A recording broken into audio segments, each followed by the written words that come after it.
Hello. And I'm sorry I'm very, very late. Extremely late I am. Been taking care of the little lass and doing many other things, but I'm here. And I've been getting like lots of texts wondering where the heck I am. I'm on. And we're on now. And I was on the ice, guys, and we just hit Utah money line. Didn't think it was going to overtime, but we got it. And Granlund over 1.5 shots hit that as well.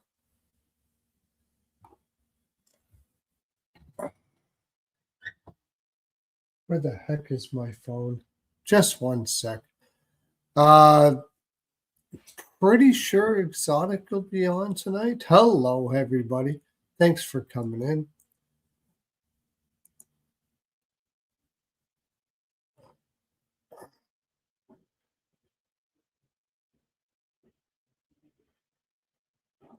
Just checking to see if Exotic is coming in tonight.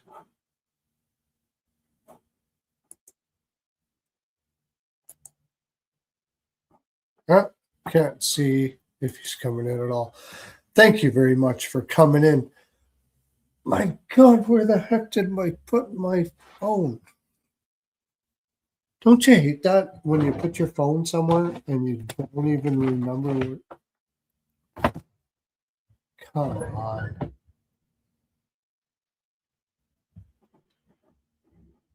One second. I'm going to find it. I must find my phone. Granlund over 1.5 shots and Utah money line. I thought Utah would really win that easier than they did. And I imagine Alex did too, but 3-2 correct score as well. Yeah. Did you hit that? Did you play that, Timothy? The 3-2 correct score? How you doing, Mikey Glove Save? Thanks for coming into the land. Yeah, so let's look at our picks. I mean, we already know some of them. Granlund over 1.5 shots was my best bet on ice, guys. That was a 5-unit play. That's why I gave that out. 5-unit play, barely got it, but we did get it. And Utah money line was my, oh, here we go. Here's my friend. How you doing, buddy? Good. How are you? Very good. Hit my 2 biggest bets, obviously, of the night. So, but I don't know what's going to turn out for the rest of the games here because we're getting in on early. Sorry, I took a little bit longer than I wanted to, but how was your pick so far today? I think I'm even right now. I had Utah. I had Keller shots, and he only got 2. Oh, And then I put a parlay together that missed by Chickering shots. Everything else is looking good. And then I took Grubauer saves, which is looking good. yeah. I just caught And that when you sent it to me. and then I have the Wild tonight. Yeah, I think we're going to be okay on that. So as long as the Wild and Groovy win, I'll be green. I'll skate out until tomorrow.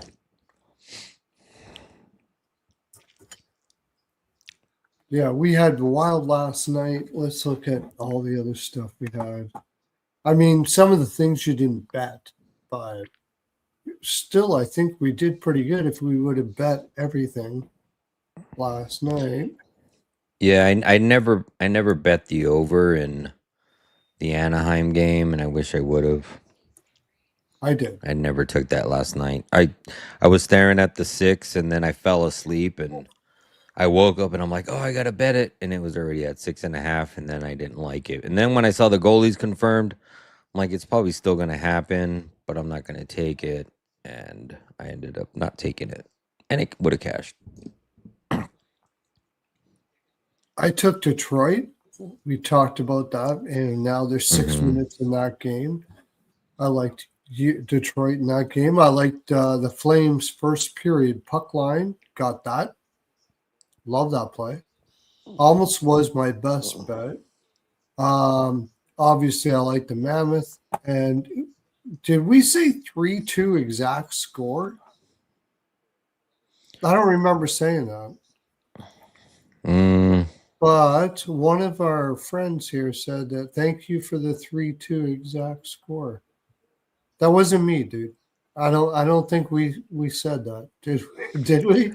No. I do remember saying something to the fact of like I don't like the over here and I could probably see a 3-2 game, but not Oh, saying but not saying, but not saying it's going to be 3-2 exact score. Okay. yeah. I think Okay. that was more than likely. And then I had the over in the Capitals Ducks. I love that play. That was almost my best bet on the show. I should have Capitals, took that. though, really went hard here. Yeah, without Protus and without and you know Wilson, what? Chikrin didn't even score. Somebody got a hattie. Was it Sandeem or who got that? I remember Kreider? seeing. No. No, somebody on Washington.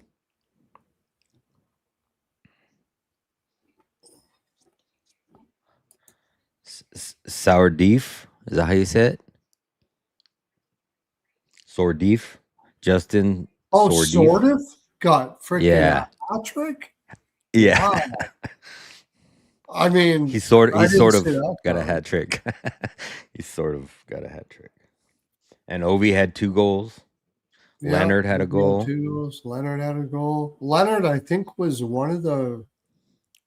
I think that might have been one of Ian's bargain bins. Bin.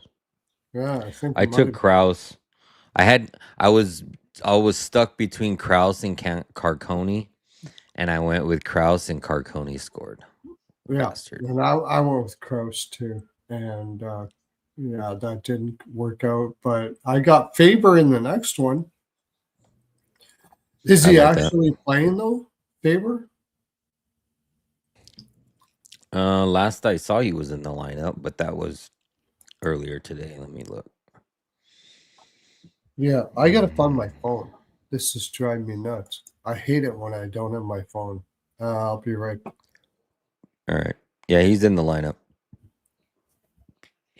Faber's still in the lineup. Yeah, it shows him in the second power play. I don't know if that's where he typically plays, but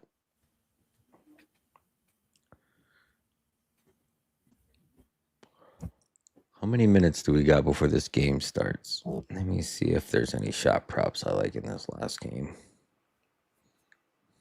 I mean, I like Boldy. Boldy's covered in 63% of the season games. He's covered. Are they at home? No, they're on the road. Only 52%. But head to head, he's covered 2, 4, 6, 8. 8 of the last 10. I wonder what the live odds are on that right now. Or not live, but current odds. I was looking to see if there's any props I like in this last game before it starts. We got like 15 minutes. Puck drops at 10:40-ish usually. Got 20 minutes.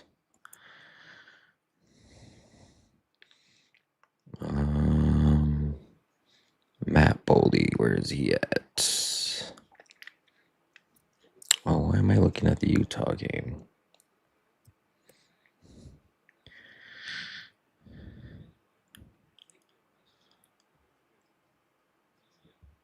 So Matthew Boldy over 2.5 shots is minus 132 on FanDuel. I like that. I'd almost want to take him for a goal, though. He didn't score in the last game, right? Last game versus LA. Let's see. Oh, he did. 2 days ago.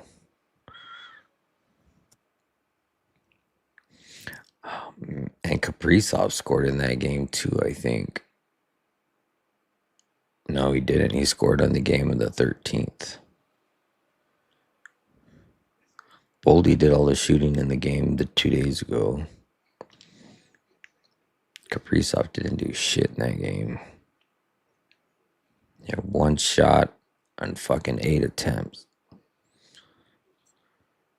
Fiala had 3 shots in that game. He's also had 3 shots in 73% of the games versus.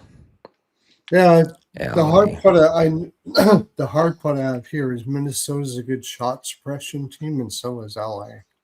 That's the only thing I'm having a tough time figuring out what I'm going to take for shot props there. I love that Granlund play, but I'd like to do like a Hughes point and Fiala for 3 and Boldy for 3 or something like that. I'm almost tempted to take Kaprizov, Boldy, and Hughes in a point parlay. But usually if Kaprizov has a point, Zuccarello has a point. And usually if Boldy has a point, it's Eck, right? Where is it? Yeah, it's... Where are the lines? I'm trying to hurry. Let's see.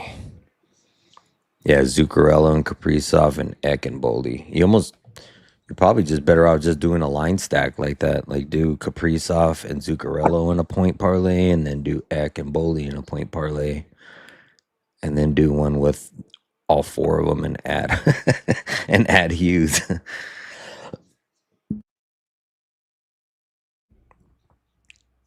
or just go with that save prop with Groovy. Well, that's I was saying Gruby as in Grubauer for Seattle. That Grubauer. Gruby. Oh, which is happening. They're already playing. Yeah. And I'm on the other side. What's the how's that going right now? I'm pretty sure you had like 12 in the first period. Yeah, I have I took both. I took both goals. Oh yeah, because you said the other one was 22, right? For 22 Wolf. For Wolf. Yeah, Gruby's got 12 in the first period, and Wolf's got 8. So those are both looking good. Yeah, they're both looking good. I just think they're both going to shoot. Nobody's going to score. And like I had on the show today, I like that Flames puck line first period. That was plus 170. We hit that. What Mikey Glove Save said. When my wife calls me, I say, yeah, he says, when my wife calls me, I answer the phone, go for glove save.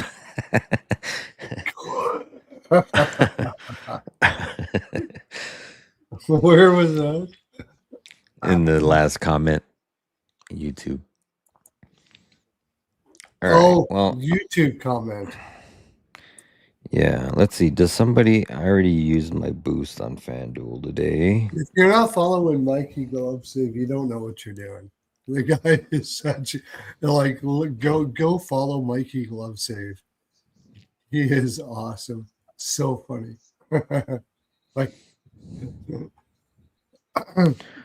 they didn't give me a parlay on DK today either. Them bastard. Oh no, I got a 20% any sport boost. But no hockey. Let's see about Fanatics. I probably got a 25 over there. What do we got for tomorrow? 10 games? Yeah, I think it's a pretty big slate.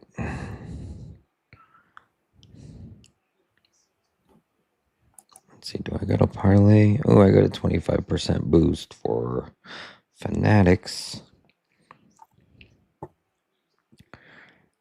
All right, let's see. Yeah, 10 games. We're going to go with Quinn. I almost want to go with the Quinn Apple, but point difference is only 40 cents. Let's go Quinn. Kaprizov and Zuccarello.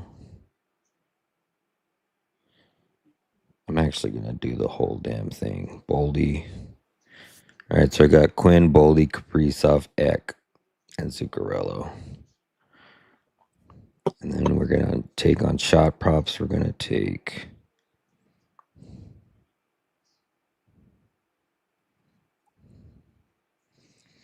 Let's go with Fiala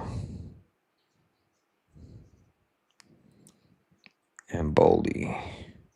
Plus 720. And then if I can get a parlay.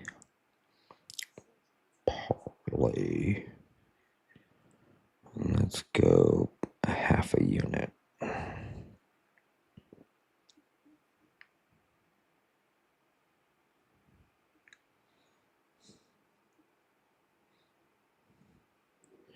All right, $50 to win 400 is what I did. It's Hughes, Kaprizov, Zuccarello, Eck, Boldy point, and then Fiala and Boldy 3 shots All right. on goal. I'll give you something So we'll to say. see. Yeah. I just got Mini. It was almost my best bet on the show, but I took Utah, which already hit. I'm really, I actually not very impressive win by Utah there, to tell you the honest truth. No, I was sweating bullets, man. I thought they would actually win. I almost wanted to go in regulation. That's how much I like that play so much. But I gotta post this play real quick.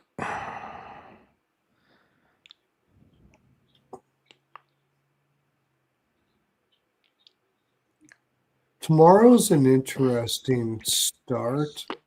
We can get the lay of the land going up for Okay. the first game. Okay. Let me just post this real quick and then I'll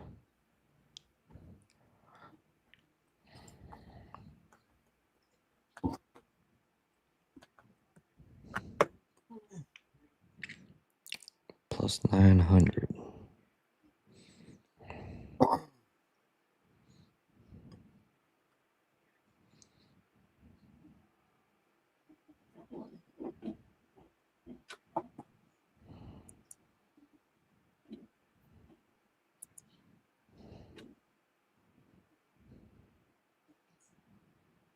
Mm-hmm.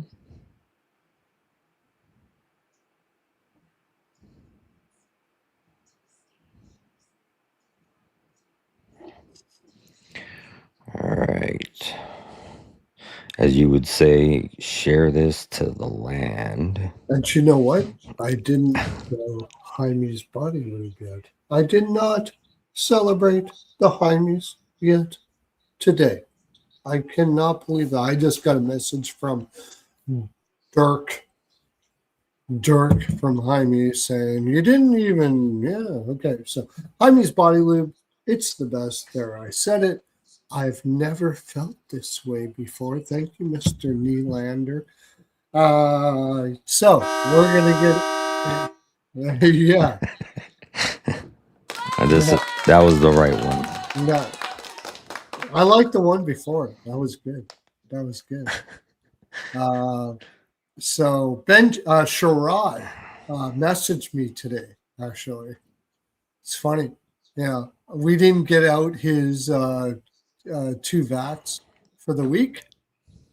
And it's because the Pearlo broke down today. Can you believe that?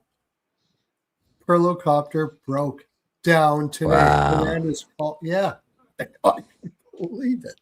First time ever the Pearlo broke down, sent in Sherrod his 2 vats, and he messaged me like immediately. He was chafing within hours of not getting his 2 vats for the week, and messaged me, what's going on? Why do I not have my he likes elderberry.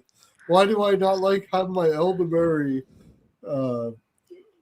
And I was like, it broke. I'm sorry, man. It broke down. And Melissa was out in Sweden, of course, getting everybody lubed up for the World Juniors.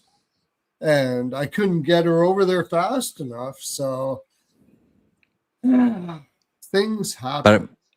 But I heard Jaime had that good idea of because the motor was low on oil, so he just filled it up with some Hymes and it was Yeah, stroking well, like a it helps. champion. It helps. Yeah, it helps. Yeah, it did. You're right. You heard that. How did you hear that? That's what I don't. Were you listening in on the conversation? That's Yeah, exactly what we I, did. We filled it I, up with Hymes and we sent it on the way. Never even thought about that before. That was a great idea, though. Hymes does everything all the time for everybody in everything. I didn't even think it would work in a mechanical whatever, but it worked. Where did you get that? Were you listening to it on? I had my CB scanner radio on, and I heard it over the airwaves. There we go. You didn't even tell me that, dude. You were just listening in. Wow. Unbelievable. All right. Let's get the lay of the land for the games for tomorrow. And the first one we're looking at is the Buffalo game. Where the hell is that? It is the Buffalo game. Buffalo, Vancouver. Yeah. Hold on just a second. Let me open my handy dandy notepad. Get out your protractor and shit.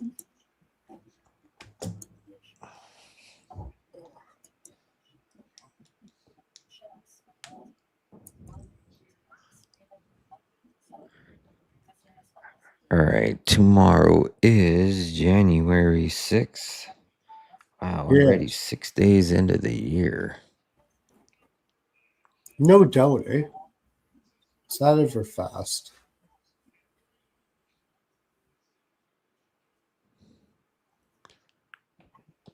All right. Now, January 6th, 25.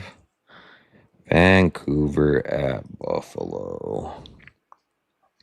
Man, what a ugly price. I gotta timestamp this stuff too. Vancouver's going on the road against the Buffalo Sabres for a one-game Eastern road trip. Well, not necessarily one game, but this is the one game. Yeah. Alrighty, here we go. Vancouver on the road as a dog plus 155. Buffalo at home minus 190. Vancouver 16-20-5 on the season, 12-8-2 on the road. Buffalo 21-15-4 on the season, 12-5-2 at home. Head to head, these teams are 5-5 in the last 10. 4 of the last 10 have trended to the under versus each other. Buffalo 5-3-1-1 in their last 10. 5 trending to the over and the under. Vancouver is on a 3-game losing streak, most recently losing to Boston 2-3 in overtime. And then they've also lost to Seattle and Philly. They've also went to overtime 3 of the last 4 games. Buffalo is 9-1 in their last 10. Most recently, just breaking their 10-game losing streak to Columbus, losing 1-5 down in Columbus. 1-8-1, trending to the under. Buffalo, they are just coming off of a 3-game road trip. They have the single game at home versus Vancouver, and then they head out to New York to play a single island game in New York. Vancouver, they are on this is the first game of at least a 4-game road trip, could be longer. And then they head out to Detroit, Toronto, and Montreal after this game. No front end of a back-to-back for them either.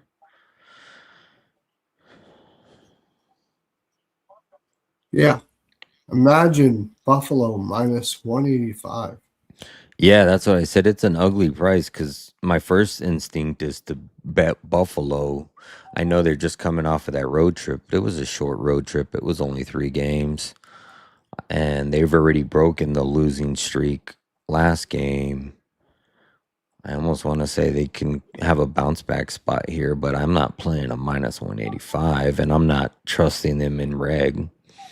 I don't know. I mean, It's a Vancouver's tough been one too horrible because too. they go right on the road after this to play the Rangers too, right?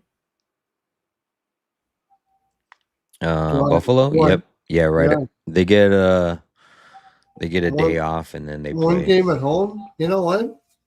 Give me Vancouver. And Buffalo's won the last 2 games. Yeah, I'm not really worried about that. It's the spot.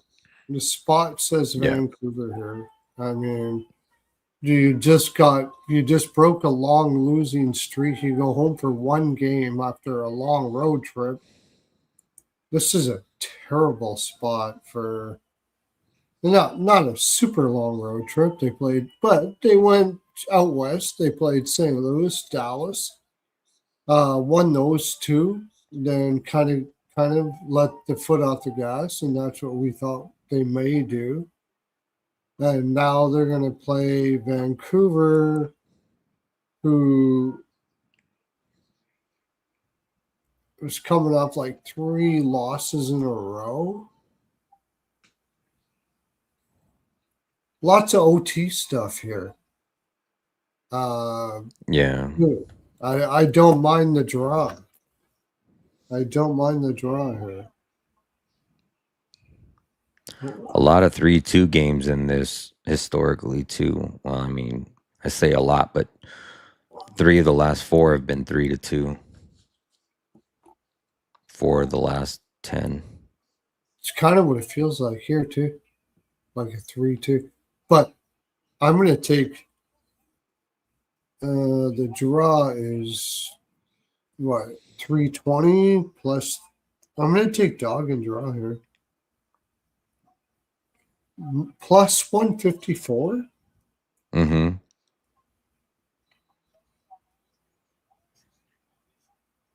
It's just a bad spot for Buffalo.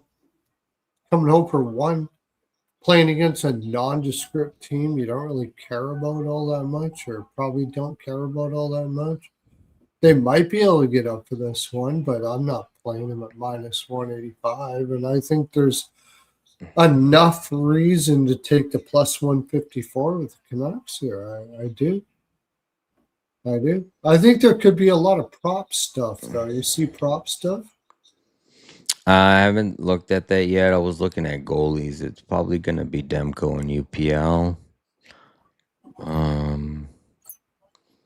As far as props, I don't see any prop trends yet.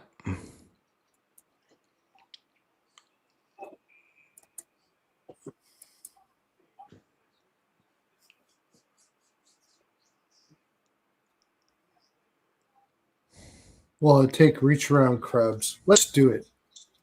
I haven't taken reach around Krebs all year. And I do believe he's from BC. I do believe.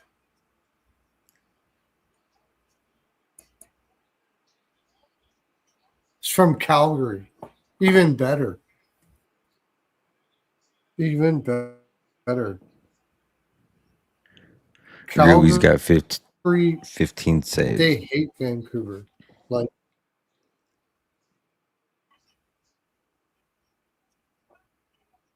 $15 saves? Yeah, 15 How in many the is first Wolf 25 minutes. In 25 minutes. That's pretty good. Yeah. And Wolf has Wolf's got 11. Yeah. That's all right. And I got the draw in that game too. I took my tree down today. No more tree. Christmas trees are gone. I just leave mine up all year. I just put like different shit on it all year. Well, I had the one right here, and then I had the bigger one down there. But I took We have the down Easter today. tree, the Oh, you do like the seasonal one? the solstice tree. Yeah. Yeah, we just throw different shit on it. So because I'm lazy and I don't want to take it down. That's really My what it is. wife, Birthday two tree, a Christmas, birthday tree. my wife 2 years ago, we got like I don't know, it's probably almost a 4 foot reindeer, mechanical reindeer that's got a head that moves like this. Oh yeah, And I don't have nowhere to store him. So he makes his way around the house all season yeah, in different spots. My wife just moves him around. She yeah. dresses him up for Valentine's Day and calls him Exactly. Cupid and fucking That's does all right. kinds Yeah, of shit. yeah. It's fucking That's right. hilarious. That's the way to do it, dude. I got the Valentine's tree. I got the Napa clock tree. It's just whatever I feel like the tree is going to be, but I'm not taking that shit down. Are you fucking kidding me? It's not a real tree, obviously. It's one of those Yeah. fake trees You with got to all do the a shine. Hymes tree for The Hymes. Oh Valentine's. well, yeah. There's Hymes. There's we the Hymes ornaments are some of the best, man. We got like this steel blue and white Hymes big thing star, the Hymes star on top, of course, and that stays up all year. We do that all year. Uh, yeah. So, anyways, let's get to the next game. Colorado, Tampa Bay. Here's the game. Here's the game. Give us a lay of the land of this, my friend. Oh, this game sounds juicy. No doubt. All right. And we got Colorado coming off of a loss too. And Colorado a road. So I didn't watch the whole Colorado game versus Panthers, but I didn't know that Landeskog got hurt in the Yeah, game. and Taves. Yeah, I read that the following morning. Wow. All right, you got Colorado on the road as a favorite, -120. Tampa Bay at home +100. Colorado 31-3-7 on the season, 14-3-5 on the road. Tampa Bay 25-13-3 on the season, 11-9 at home. Head to head, Tampa Bay's won 6 of the last 10 versus Colorado, most recently beating Colorado in the one game that, or no, most recently Colorado beating Tampa Bay in the one game that they played this season back on November 4th in Colorado, where Colorado won 3-2. Colorado was a -140 favorite in that game. Um, Colorado is 9-1 in their last 10, most recently losing to Florida on the road 1-2 yesterday. 5-4-1, trending to the over in Colorado's last 10. Tampa Bay 7-2-0-1 in their last 10. 7 games of the last 10 trending to the over. Tampa Bay is coming in on a 7-game winning streak, most recently beating San Jose 7-3 in San Jose. Before that, it was LA in LA, Anaheim in Anaheim, and so on. Tampa Bay, they are not on a front end of a back-to-back. They are at home for this single game. They came off of a 3-game road trip. They're at home for a single game, and then they head back out on the road and play Philly on the 10th. Colorado is not also either on a front end of a back-to-back. They are at home for at least 4 games, if not longer, on a 4 game. Or I'm sorry, this is a single road game, last game of a 3-game road trip, and then they head home to play Ottawa on the 8th.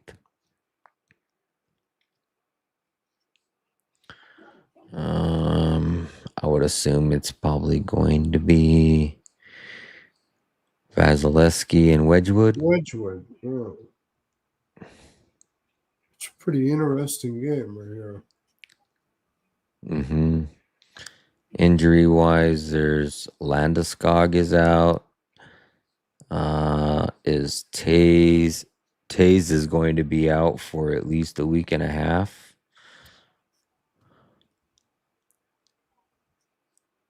Same thing with Landeskog. They both are projected on the 16th, which is probably just a projected date.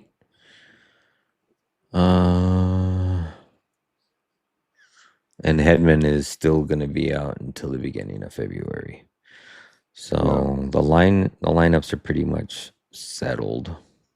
What's the total on this? Total on this is a flat 6. Flats. Yeah, give me minus the 125. Yeah, you got you have Colorado is playing Girard up with McCarr because they don't have Taves. They're not used to playing against each other. Tampa Bay still, I believe, has all their defensemen out, right? Mm-hmm. I don't even care about the goaltending here. I don't think Tampa's going to try to shut anybody out. Not with that defense that they have. They're going to try to. But on the same note, do you want to run and gun with Colorado too? It's not a. It's a dangerous proposition as well.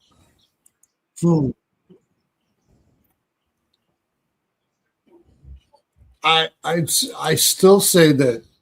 I mean, your best bet is to outscore Colorado in this game. That's like the most likely way that they win the game.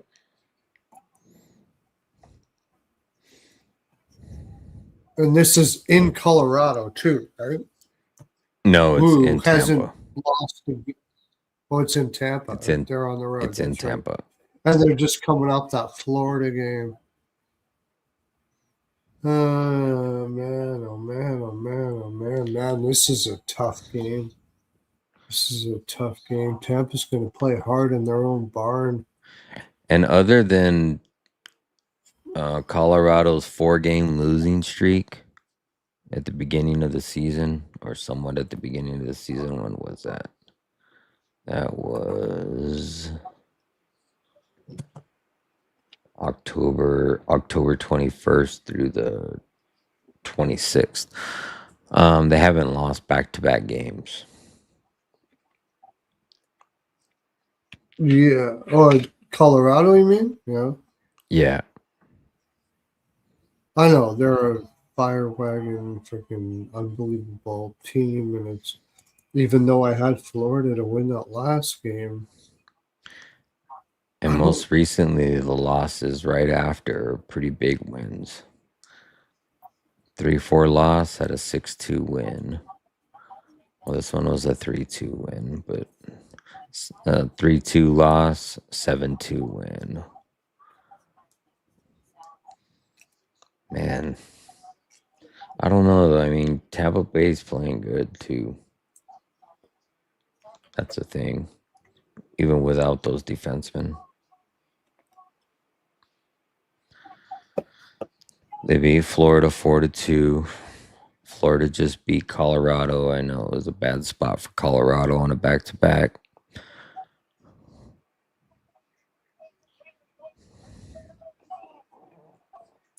Yeah, this is a tough one.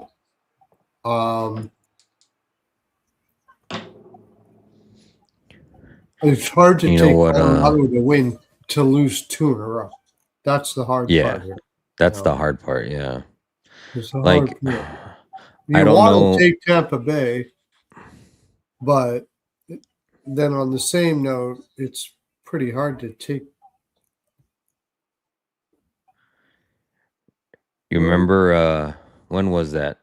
Was it a 2-unit bet or a 3-unit bet? When I bet on McKinnon over 3.5 shots a couple weeks ago, and I bet live on our live. I took it that night. I want to say it was a 3-unit bet. I almost feel like taking that in this game. McKinnon off of a loss, he tends to have one of those games where he wants to just take over the game and start speeding and deking through everybody, kind of like how McDavid does.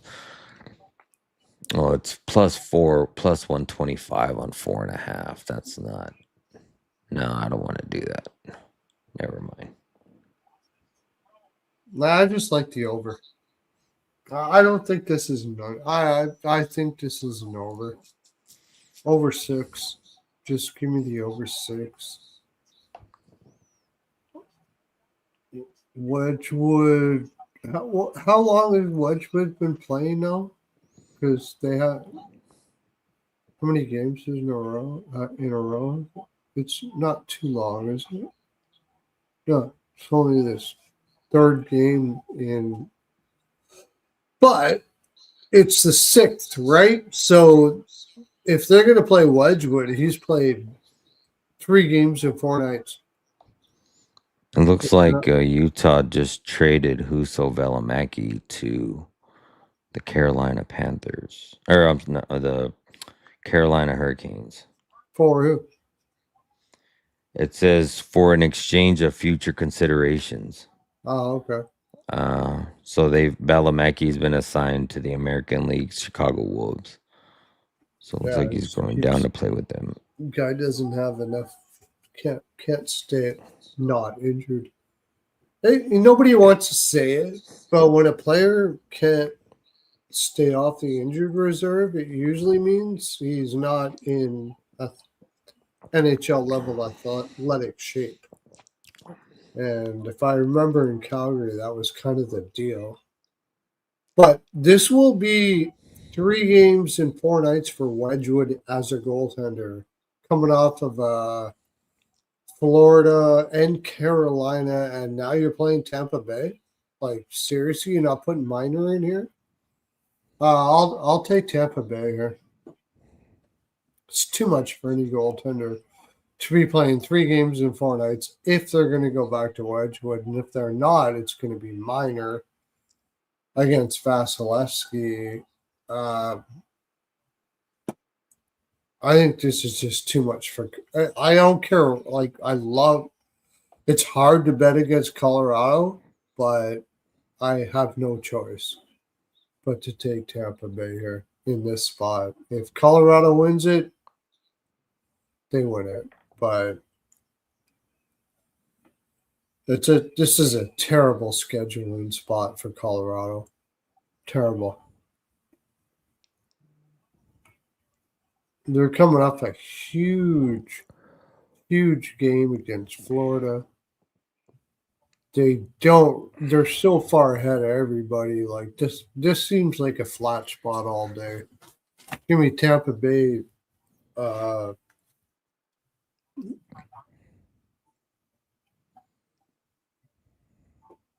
Lightning puck line first period.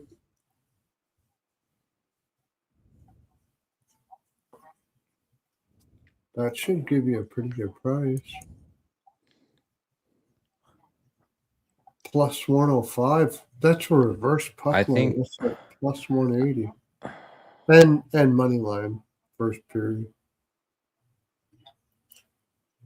Go ahead. Let me see what the line is. So give me Tampa Bay team total over 3. It's minus 110. I like that. Against Wedgwood in 3 games in 4 nights, like you said. I mean, at that point, though, you got to think you like the over, because I feel like Colorado's going to bring the rubber to Vasilevsky. Yeah. Especially if, given the game scenario you're thinking with Tampa Bay winning, Colorado's just going to be shooting if they're down. So I just think Tampa Bay is going to own them for at least the early part of the game. Yeah. I could see Brock Nelson shots on goal. He's been shooting quite a bit. And then you also have, with Gabe out, I don't know. I'll look at the lineups. But, I mean, Brock's had 4 or more shots on goal in 6 of the last 8 versus Tampa Bay. And Brock's was sitting at 1.5 for a while. He's been bumped up to 2.5 for this game at plus 140. You got to remember, a lot of that would have been when he was playing for the Islanders. Yeah. He had a little bit of different role there. Yeah. But I mean, even in his last 10, he's had 11 shots in the last 2 games, and that's between Carolina and Florida. I take Which I mean, Kucherov over shots or over 1.5 points going against McKinnon here. He's probably going to want to come correct. yeah. I wouldn't mind that. Anything to do with Even Kucherov. Hagel would be good too. Hagel Yeah. shoots more, shoots slightly more at home than he does on the road.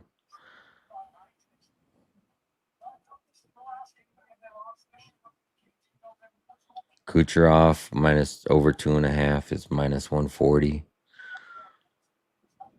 I like that.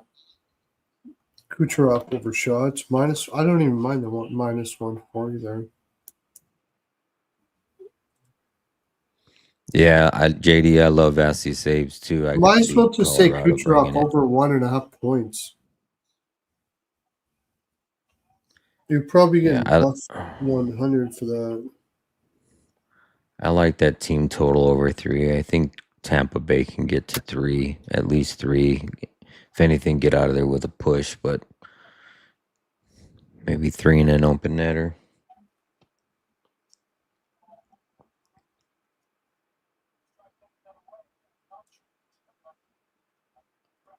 LA just got a penalty.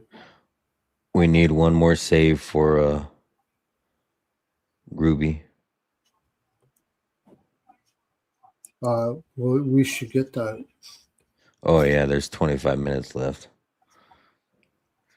And we need you only Kraken will get over that too. This will go over.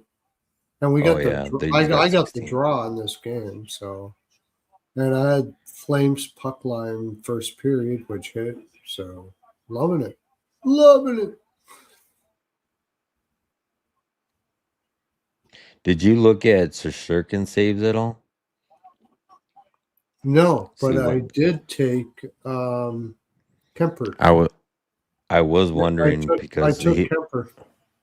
You saw Shesterkin got hurt, right? Yeah. Yeah, he was out early.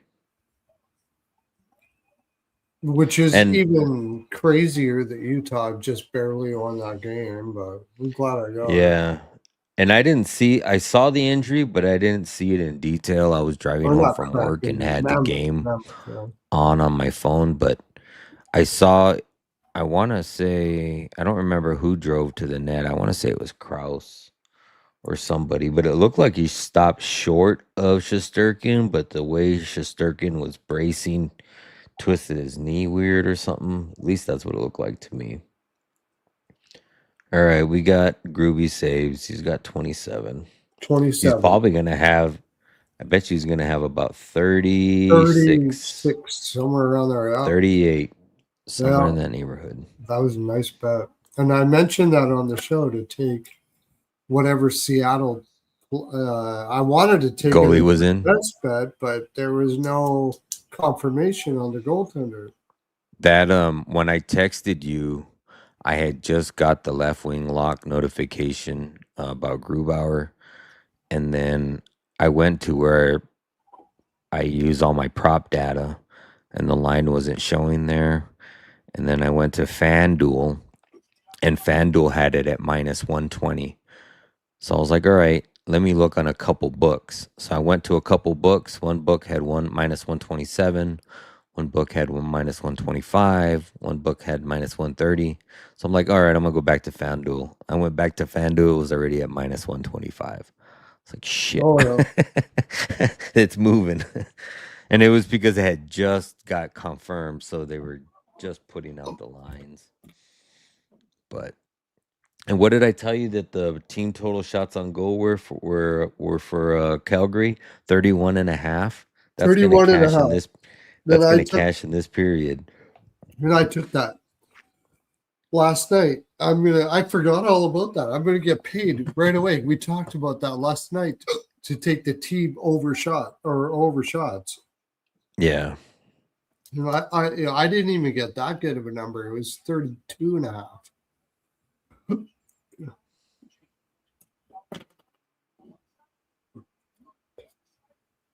All right, let's go to the next game. I think we exhausted this one. My gosh, I just took a mint and now I'm all right.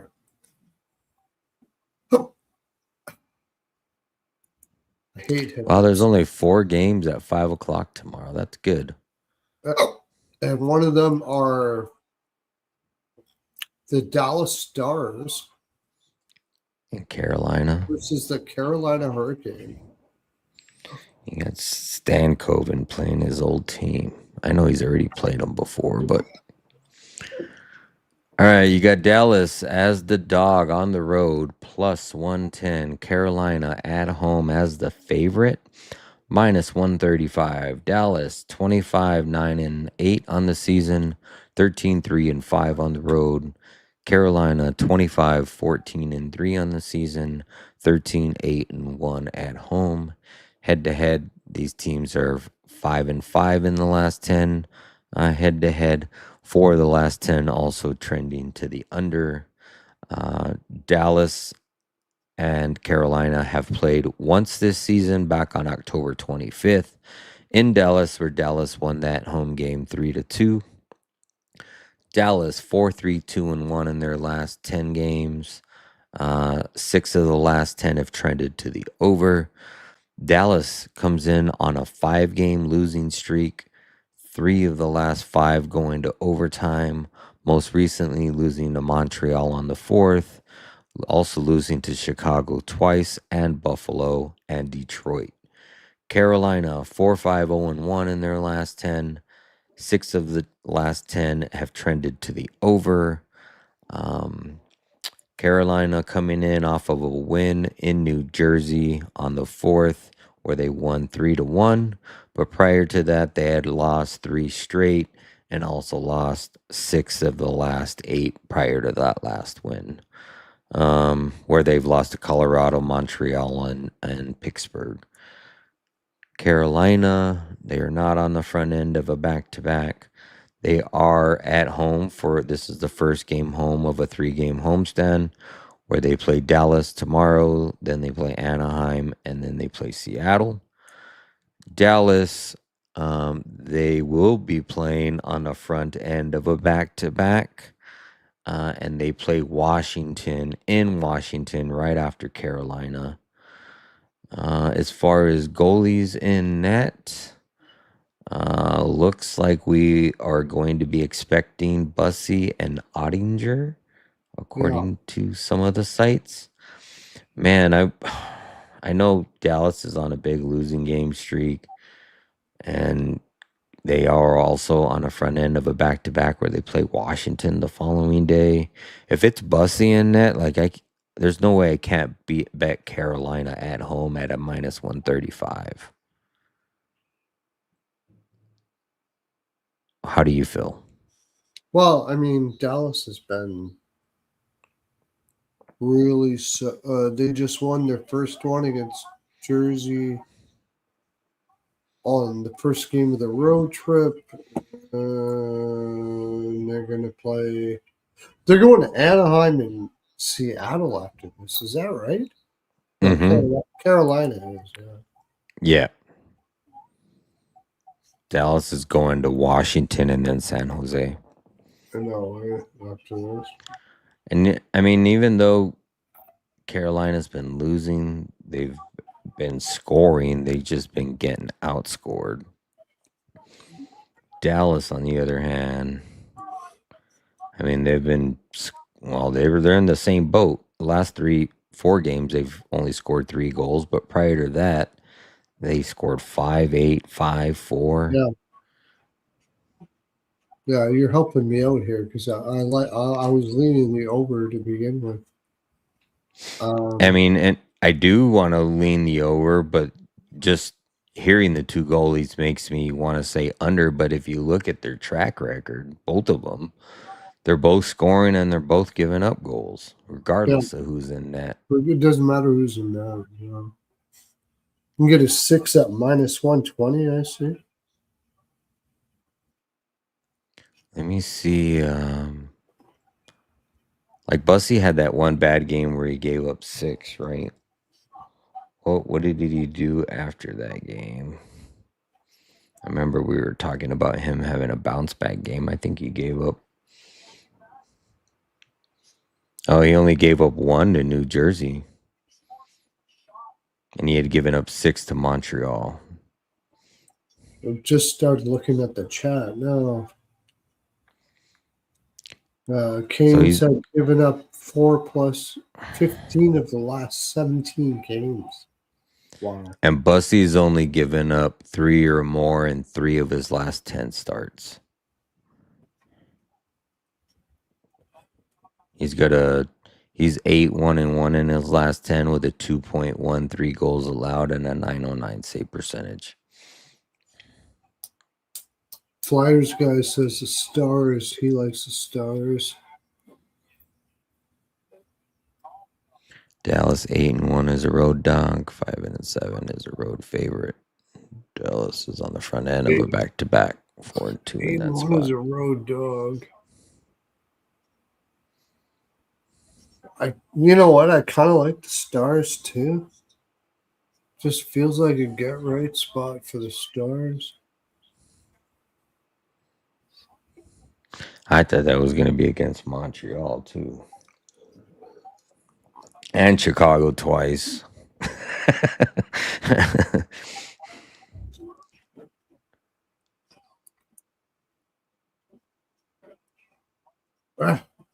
It's hard to say because like I don't know where the Stars are right now. They've lost like many in a row. They probably have been highlighting this game though, because you got Rantanen going back to Carolina again, right? Mm-hmm. You got Stankoven. And Stankoven, you know. How are we looking on the injury report? So I like the over. I really like the over here. So it looks like Jarvis is playing tomorrow or is estimated to return tomorrow. Kemper has 9 saves so far. And I got him 23.5. And Jamie Benn's going to be out from that injury last game. He's not slated to return tomorrow. Yeah. Yeah, but look at Carolina, like they've got no Jarvis. That really is where Yeah, Jarvis and Slavin are the 2 that will be out for sure. And what do they got? Are they going to keep? Is he going to keep Jankowski up on the second line? It really doesn't matter if you put Jankowski or Keckle. So it's showing Svechnikov, Aho, and Ehlers, and then Hall, Stankoven, and Blake, and then Martin Hook, Stahl, and Carrier, and Jankowski, Phillip, and Robertson, Eric Robertson. Stankoven back in the middle on that line again.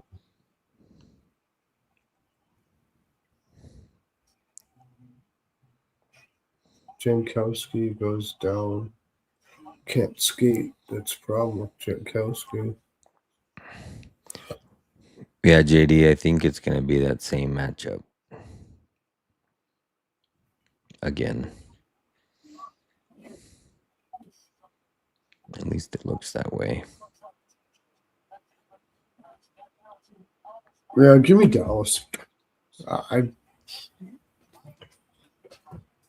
It's Bussy and that Bussy's kind of been flaky as of late. Just feels like a get right spot for Dallas. Feels like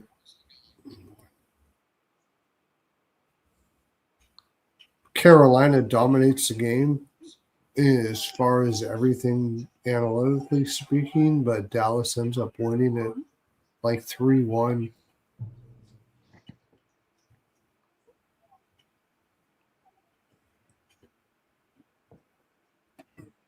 Yeah.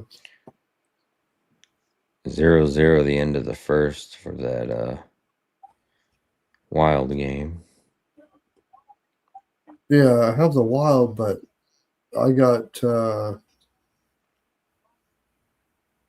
Kemper over saves. He's got 10 in that first period. Yeah, 23.5. Yeah. So should be good.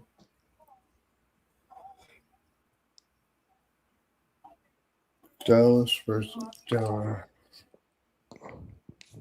Dallas is lost like freaking against New Jersey. Probably no, they won against New Jersey.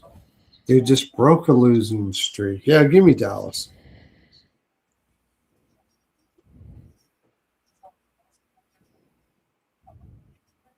Yeah, Dallas ML on this one. Oh, what, plus 110? Yeah.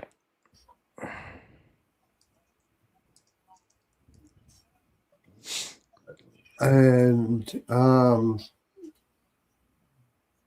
Hurricanes are probably going to come out fast because they always do, or most of the time they do at home.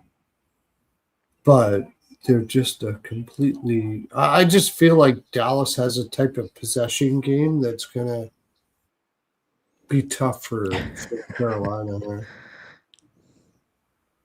Dallas plus 110. Yeah, I'm going to take Dallas for the full game.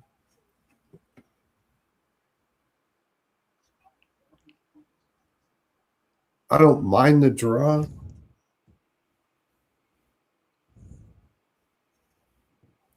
Can you take Carolina minus 130 against this Dallas team right now? I mean, what do you think here? I don't know if I'll get there. I can't get. I mean, I want to bet Carolina, but like you said, I don't like that minus 130 price. I think, Bussy's only had the one bad game in the last 10 games. He gave up 6 and then he turned right back around and just gave up 1 to New Jersey. So, Really, what yeah. you're fighting with here is if Carolina plays like full forward, are they going to go balls out full 60 in this game? That's it. That's what you're wondering. That's what I'm wondering. Yeah. Like if they go And balls out full 60, if this is the one that they got to win. mhm. And then they're also playing Washington the next day. Yeah. Oh, the very next day? Yeah, Dallas does. Dallas is on the front end of a back-to-back. And they travel to Washington the next day And they're from Carolina. traveling. And Carolina just played in New Jersey and came back to home to this one. Mhm. Yep. Have a day off and then they play tomorrow. And then they don't play Anaheim at home again until the 8th. So they get a day off after this game. I was thinking over in this game.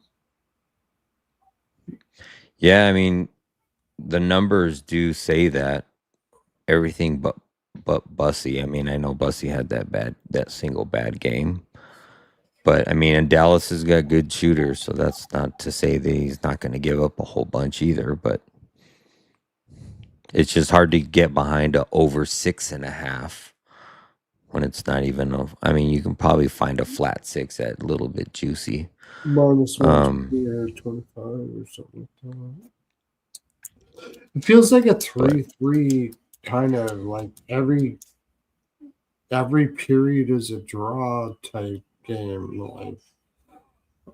Like, both teams score first period. Maybe Carolina's going to come out hard. And then it's just a question of whether the goaltending can hold up. This is a tough game. And they've been playing. Well, I mean, the last 2 games And are 3-4 games, so they're trying to get that. The 4 of the last 5 games are 3-4 games, yeah, so they're 3-3. trying to edge out that win somewhere. Oh, I didn't even know that. 3-3 exact score.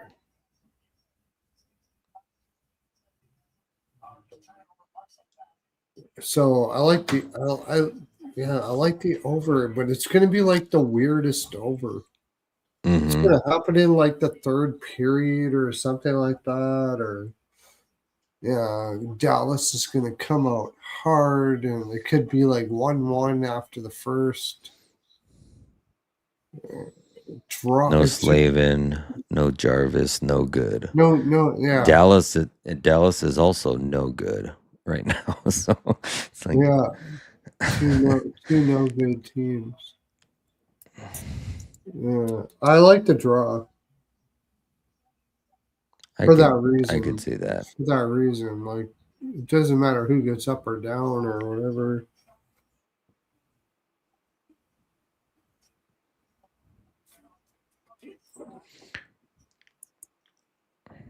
I'm just trying You to think. might get a low number on busty saves. Like that might be 21.5, 22.5, given Carolina's Really, defense, not a even though they high don't have volume. Slavins. Yeah, they're not a high Yeah. volume shot team. Yeah. But Yeah. if you think this game's If gonna it's going stay to be super close, tight, they'll probably go over that. yeah, exactly.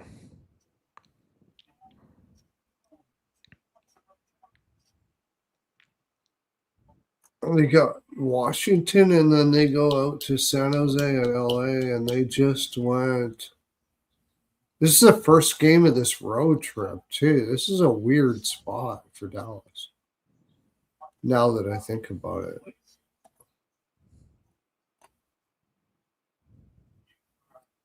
Because they just finished losing to Montreal in overtime.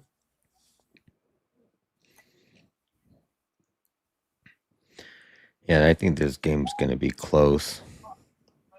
Maybe like a 3-3 3 going to 3. overtime. Yeah, Yeah. I could definitely see that. I could definitely see that. The only thing that we're hesitant about here is like you're expecting Dallas to get in good form in this game. For what reason? Hmm. Like, why would they do that? No.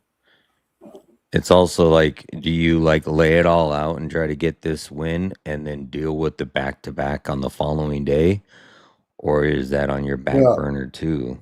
That's the only other Yeah. thing that, Almost makes you want to lean to 2-2, maybe 2-2, 3-3, something like that.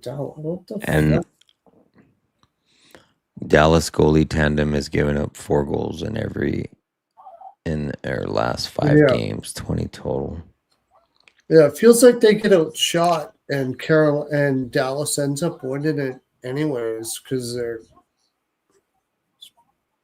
So the goalie saves almost seems like the best way to go here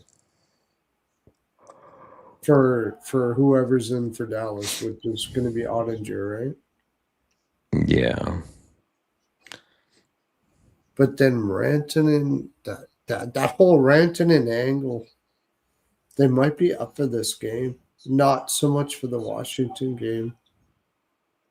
It's kind of In Washington, Washington's not playing good either. So I mean, they won tonight. They scored in abundance tonight, but prior to tonight, they haven't been playing well. Maybe you give it your all against Carolina, and then take a shot with your backup goalie against a less Smith. mediocre team Smith at the is in, moment. right? Still, so Yeah, he's still playing. still there. So it'll be Smith against Thompson in the next game. I'll be looking at some props in this Yeah, I game for can't. sure. Oh man, oh man, oh man! Can't. Carolina sucks right now. Give me Dallas. I'm gonna go back to Dallas. Plus money. Give me Dallas. Like 4-3. I don't know if it's in regulation or not, but I just feels like a get right spot for Dallas against a Carolina team that can't get out of their own way. That's what it feels like. Carolina can't get out of their own way right now. They have a system. They're a system team that doesn't have the players that can play the system that they want to play. And that's the biggest problem. And Brendan Moore just keeps on bringing it up every day. Well, we got to blah, blah, blah, blah, blah, blah, blah. They beat New Jersey. They come home.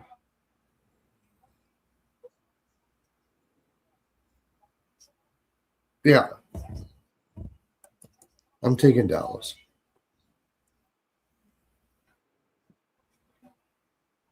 Like Bussy's been okay. I mean, he's good, but is he as good as he has been? Like he really hasn't been great as of late, and and it's not even him. It's just Carolina can't play D.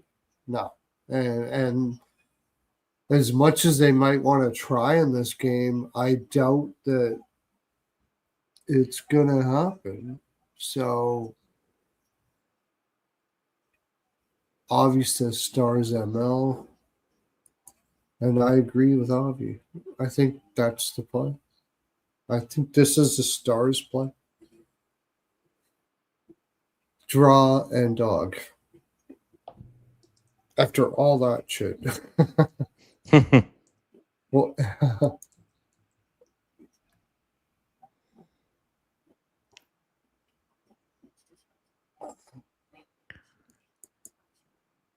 Come on, computer.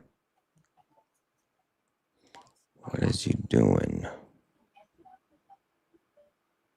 you know what I'm gonna do? I'm gonna take What is that? I'm gonna take the juice on the minus 165 for the stars. Team total over.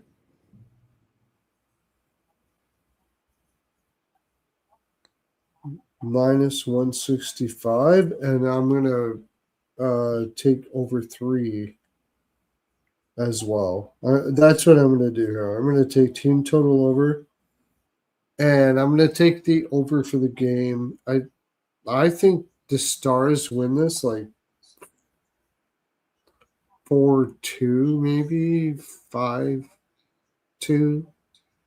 Mm-hmm. something like that. 4-3, 4-3, something like that. So you're only asking them to get 3.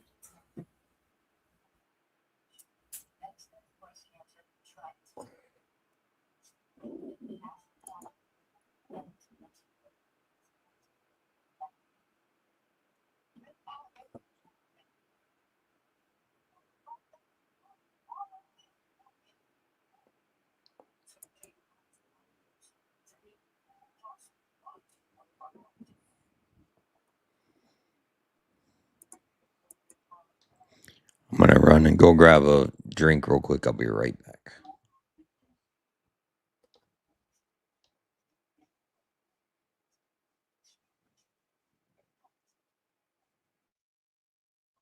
Yeah, second period over. So come out hard. Stars minus 0.52p. It's probably the best way to play it.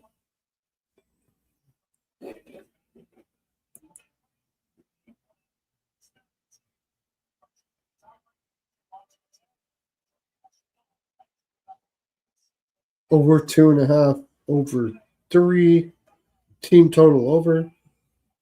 Stars are a really good second period team.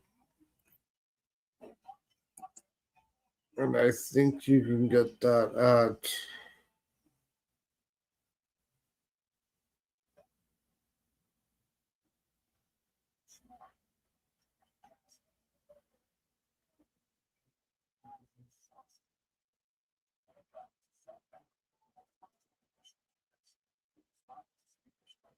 Plus 175.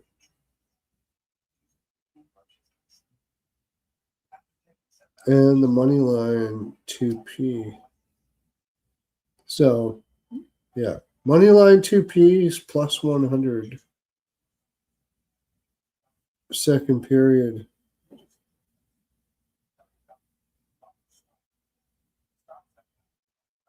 Yeah, that's what I'm going to take.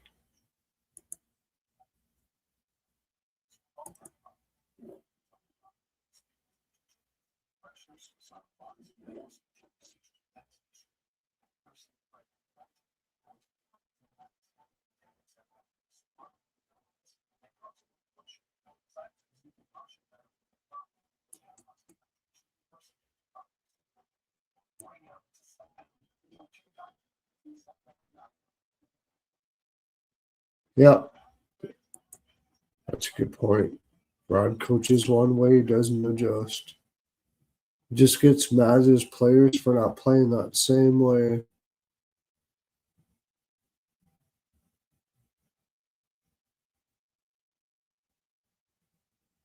.5. Yeah.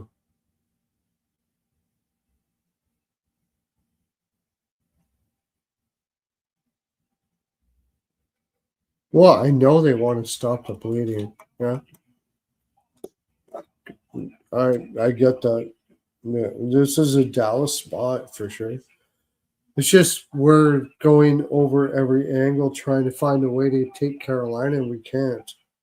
So give me Dallas.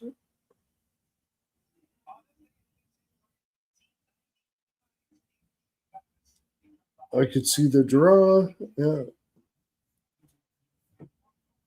All right. Let's go to the next game. Whenever Exotic comes back.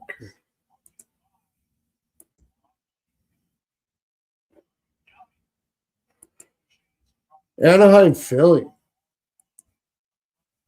Talk about a game right here.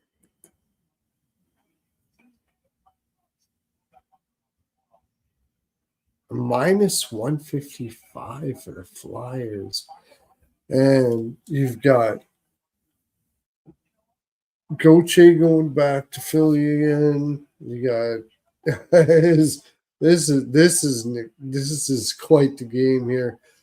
For sure, I'm taking the over in this game. I'm taking over in every Anaheim game.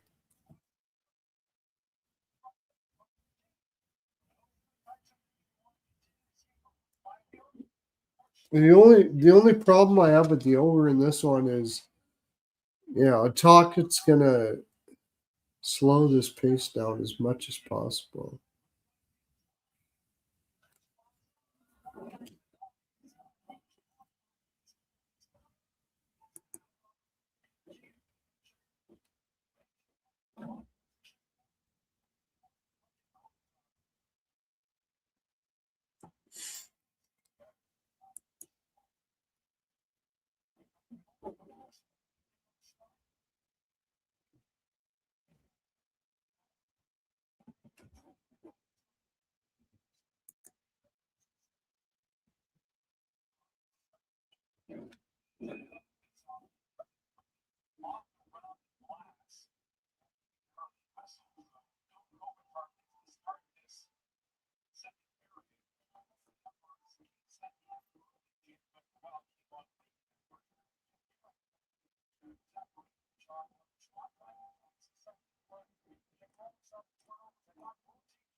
Somebody told me I have that background music when we're not talking very much. Yeah, we got to You because I gotta get some actually have background music on that. I got some right here, I think. Let me see. Let me turn it down though. That'll work. TunePocket.com.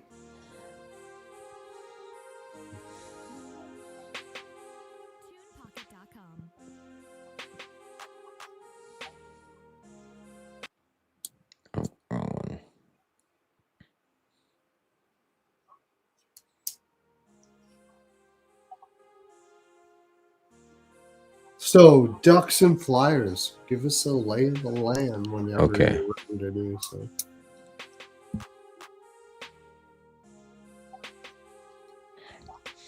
All right. Let me back up to that game. Let me turn that down a little bit.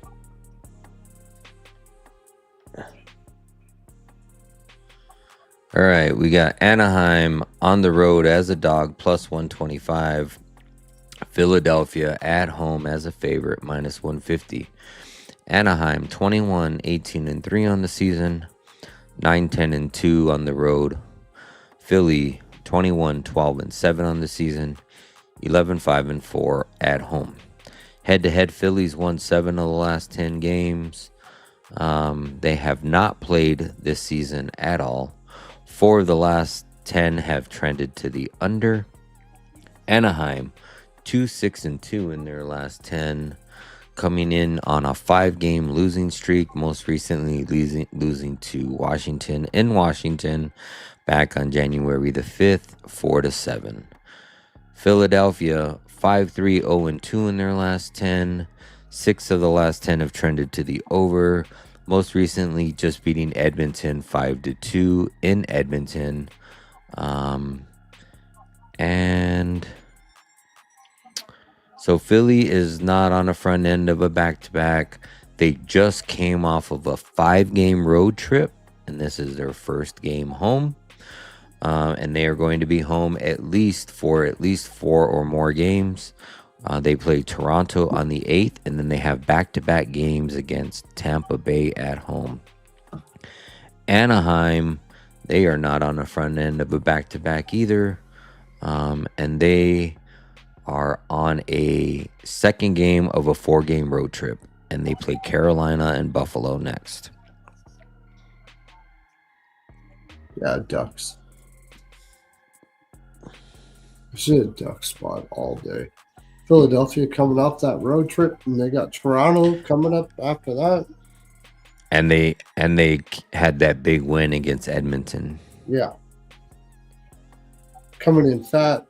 Oh, yeah. And you got Anaheim on a 6-game losing streak, looking for a win. Yeah. Ducks first period. I know this will be a first goal, first period on the ice, guys, for sure. No doubt about it. Oh, and you also got, that's correct, JD pointed out, you got Anaheim on the back half of a back-to-back because they played today. So it's going to be, well, I saw right. somebody came in as a backup goalie during the game, but I think it was only for a couple shots. I want to say they started Dostal. So they started Mrazek today. Oh, they started Mrazek, and then Dostal only had 3 saves. Mrazek had 24 saves. So Mrazek played 40 minutes and Dostal played 20.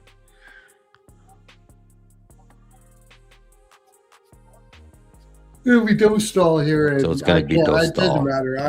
I mean, I could be wrong, but I'm taking the Ducks here. No, it's just a bad spot for Philly coming off that huge Edmonton win, coming home. First game off a road trip. Man, look at Seattle. 3-1. Oh, yeah? Who scored? Or is it the reach around? King? Stevenson? No, let me see who won. I mean, I don't know. Oh, man. I don't want the. I need them to shoot more, and now they're not going to shoot. I got over 22.5 for Wolf. Dunn, Wright, and Melanson.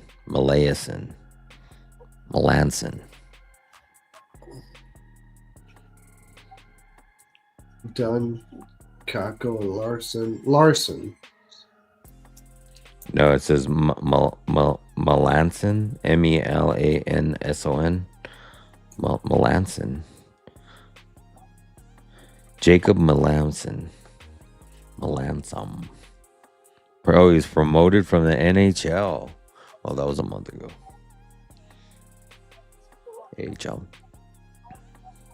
Okay, I got Dunn Kako Larson on the third goal.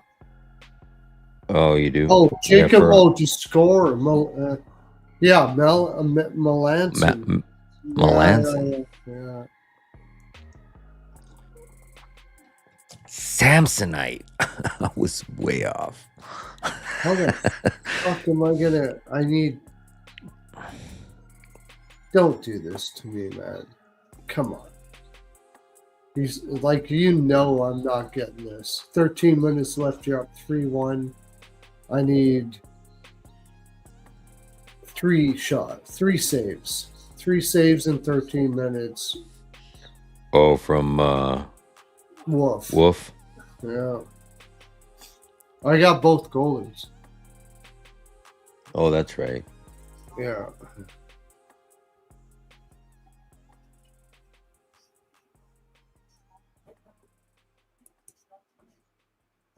I had the puck line first period for Calgary, and it came in again. Seattle sucks.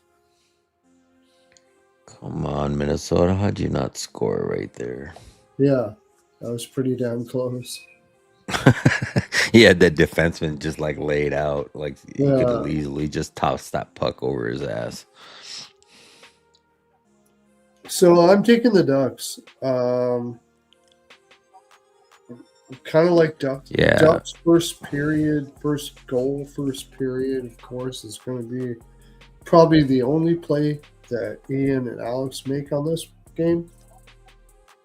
But, I mean, it just feels like a Ducks. And it looks like it's going to be Vladar. I think, what about an over first period? Is that what you said? No. I can see an over first period. Both teams coming. You got one coming off a back-to-back and one coming off a road trip. Over 6. Everything over.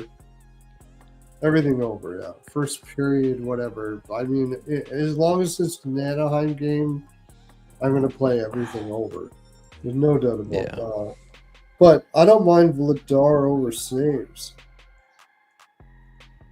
If you get, even though I think the Ducks are going to win, I think Flyers could be back on their heels in this game. So I don't mind that.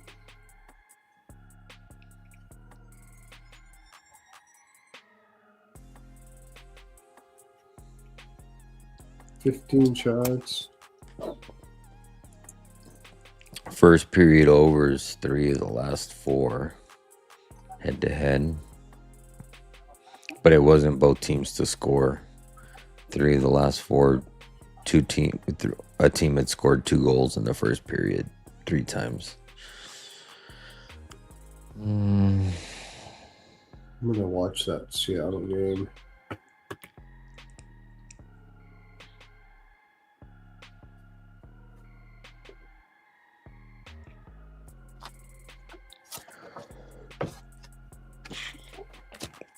Yeah, it's definitely Anaheim or nothing. I can't get behind Philly at minus 150 coming off that long road trip. No. 6-game road trip, 5-game road trip. Yeah. And it was a successful road trip. They went 3-2, won every other game essentially. Oh, and you're coming home. Birthday boy Shane Wright plus 460.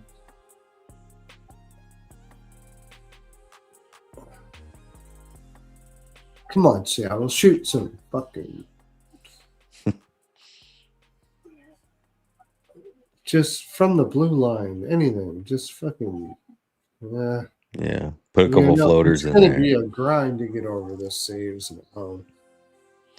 And I need Calgary to score.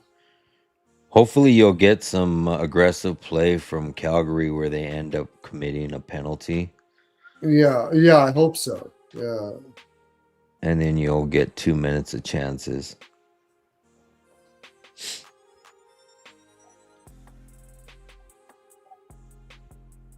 Oh, shoot. Yep, there's one. Oh, that should be one. I hate watching to see when the fucking shot is going to go up on. That was like right on the goalie. What the hell was that? Oh, it's because you're There's looking at two. the against Wolf, There's right? two now. But you're There's looking two. at against Wolf. Yeah, against Wolf. That was two shots. Okay. They didn't give you the last one? How was that not a shot?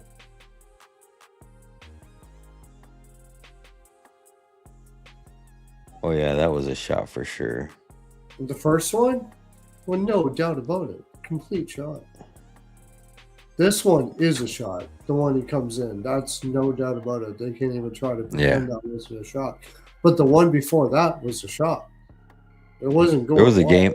There was a game I was watching the other day, and it would be clearly a shot, and I swear it was almost a full minute before they even put the shot up on the. I know.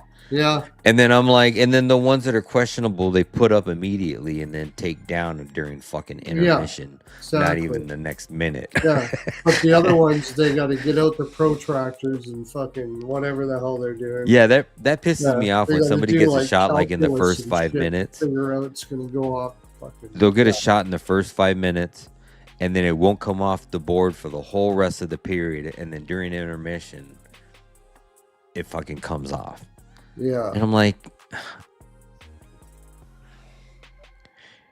yeah, I like Zegras point. I mean, Zegras assist, depending on what that's going to be at. I like that prop. JD's mentioning Zegras with previously Anaheim. Today, my best bet on the ice guys was Granlund over 1.5 shots.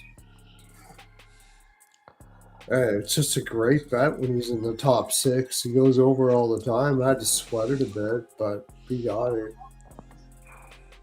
I like, yeah. Whenever he's in the top 6, they give it to you at like minus 120. Because he doesn't go in the top 6 all the time. Whenever he's on the third line, he doesn't hit it, or seldom.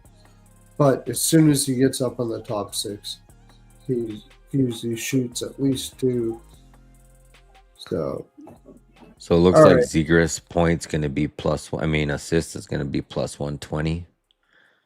So I like that for an assist.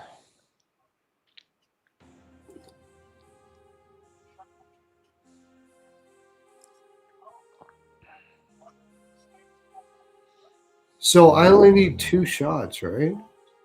2 saves. 22.5. All I need is 2 saves in 13 minutes. Yep. Or 10 minutes. 9. Yeah. Yeah, but they're going to pull the fucking goaltender, so I need it like right away. Yeah, you need a total of 26 shots if there's no more goals let up. And they're going to pull the goaltender probably with 3 minutes. 2.5. Yeah, 2.5 minutes. Oh, this is such a sweat. Fuck, why do I do this? Hey, Calgary's got 36 shots right now. We said they were going to end. Yeah, we already got that one. That was my bigger bet, but I still want this one. Look.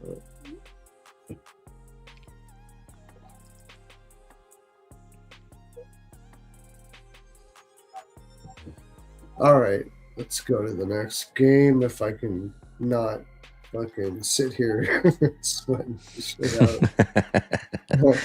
Toronto, Florida. All right, hold on. Let me write my notes for this game. That was, what game was that? That was, what did we just, Anaheim, Philly. Oh, shit.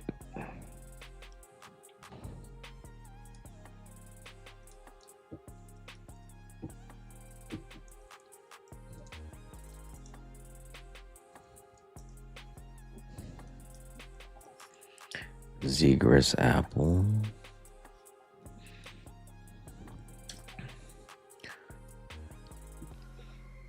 All right, which game were we going to next? Panthers, Leafs. Oh, Leafs.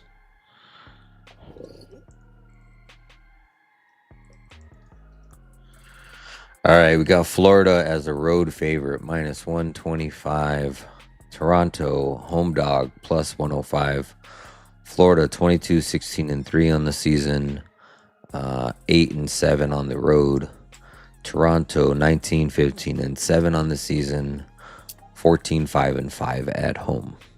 In the last 10 matchups, these teams are dead 500. They are also a dead 500 to the over and to the under.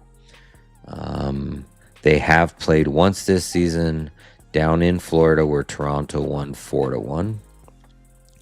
Florida is 6-3-1 in their last 10.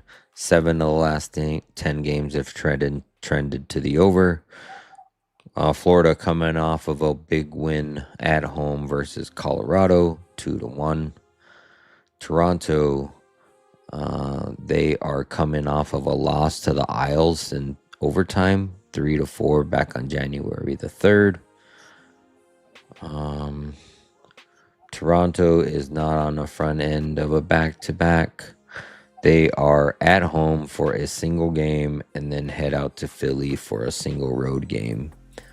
Florida is on the first game of at least a 4-game road trip. This is the first game here in Toronto. Then they head over, get a day off, and then they play Montreal. So they're doing the Canadian tour. Then they head over to Ottawa. And then they head over to Buffalo. Only team they ain't playing are the Oilers.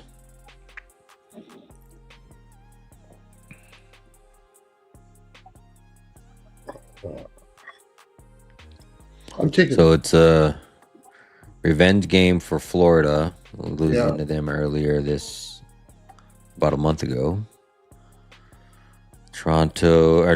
Florida, I mean, they did play good against Colorado. They were having a kind of a shitty homestand before that. They had lost 3 of the last 4 at home.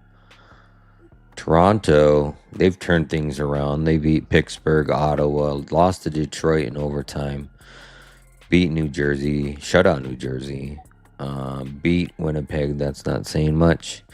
And then they went and beat the Islanders down in New York, which is also not saying much. I know Islanders are playing well, but they were also hurt. I mean, you would think that this is a spot where Florida starts to try to turn the tide, but Toronto, on the other hand, I feel like they've been winning, but not like single-handedly. Like, I feel like they've been coming away with wins when they haven't really been playing all that well. Yeah, I agree. And that's the reason why I got the Panthers. Yeah, I could see that. Who's going to be in there? It's going to be Bobby, probably. Because Tarasov just played, right? Yeah, Bobby and Wall.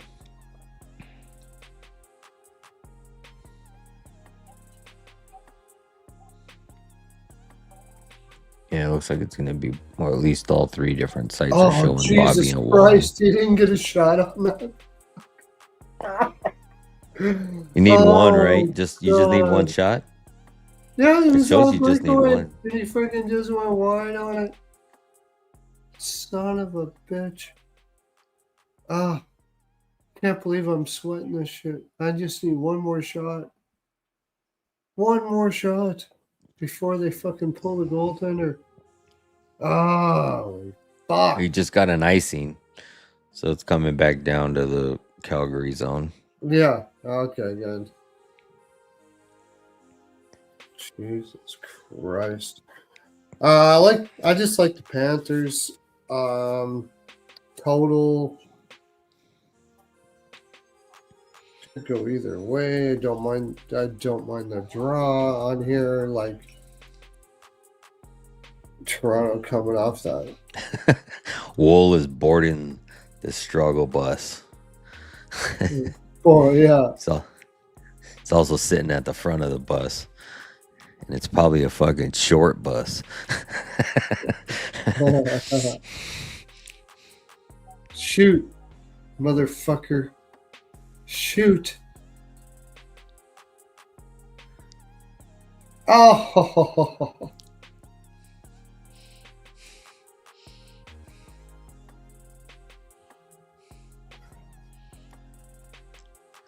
Oh, I thought they were gonna drive the zone and they fucking dumped it. Fuck. Yeah, it looked like they were, dumped it in to make a change. Fucking. Ah. I hate this shit, dude.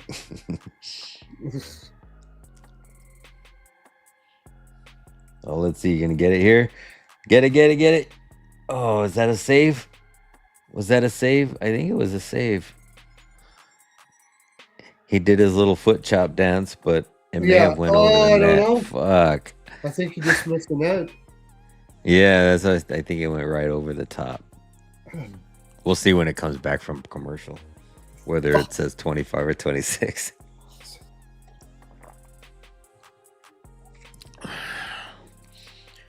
But yeah, I mean, I'm just gonna. I mean, close your eyes and bet Florida. Yeah, I think you just close your eyes and bet Florida. I mean, Toronto's been solid Florida at home just too. came off that Colorado win, though, didn't it?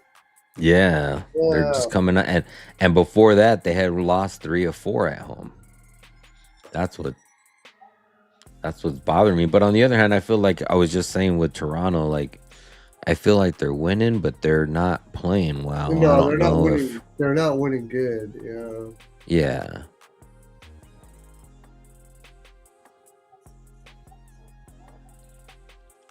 And they played already this year, right? Yeah, and Toronto won 4-1. But that was on December 2nd. Let me see who was. That was a Wall and Bobby, so they're gonna have that same matchup tomorrow. Toronto took an early 2-0 lead, and the fucking 2 people that scored were Stetcher and Joshua, which are 2 people that aren't regular scorers for fucking Toronto. Then you had Reinhardt get a goal in the second period on a shorthand with an assisted by Lundell. And then you had Lawton score in the third period, and then you had Tavares with an empty netter. So technically it was a 3-1 game, and Toronto got 2 early by Stetcher and Joshua. Shots wise, Toronto outshot Florida 31-26. How many penalties were in this game? Florida had 3 penalties, but none of them resulted in a goal. None of them resulted in a goal other than the empty netter that Reinhardt had on that shorthanded goal.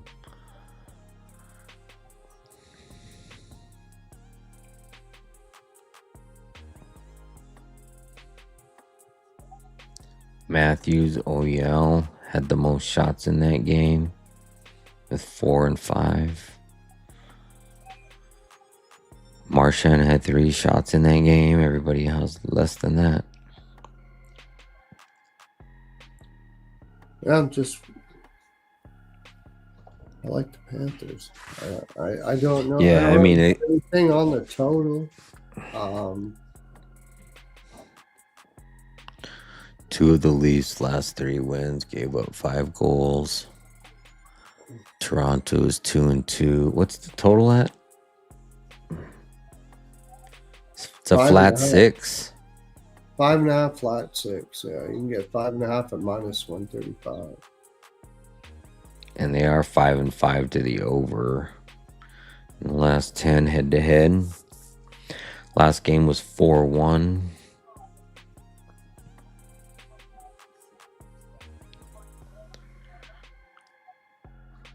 I mean, I think if you're going to take Florida, you got to take the over.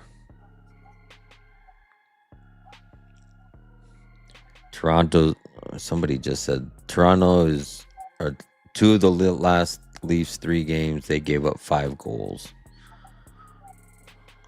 Oh, they pulled a goaltender. Fucking. Oh, they did. Now I Like need 325. I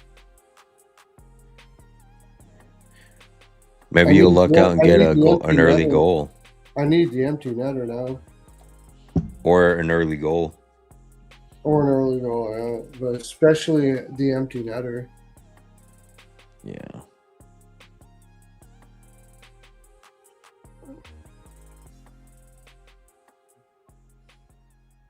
If you get an empty netter, then don't put the goaltender back in. You might be able to get a shot in the Yeah. last couple minutes.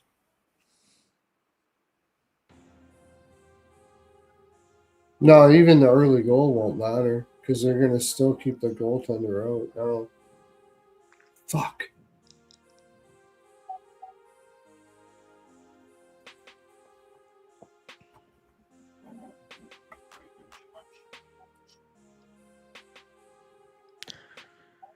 Yeah, I mean, I'm slightly leaning to Florida as the road dog. No, JD, Toronto. what are the stats for Florida as a road dog? No, As they're a not road a favorite, dog. sorry. The Panthers are road the favorite. road favorite. Yeah, what are the stats for Florida as a road favorite and Toronto as a home dog? That'll be good to know. Well, there's no. I don't think Nylander's going to be in too, and that'll be a big difference too. All right. Thanks, JD. Let me see. So you got Nylander's on the Got the IR. empty netter. Got the empty netter. Now we just need one more shot. Yeah, 235. You got 235. Yeah, Nylander's going to be at least out until the 10th, so he won't be playing tomorrow.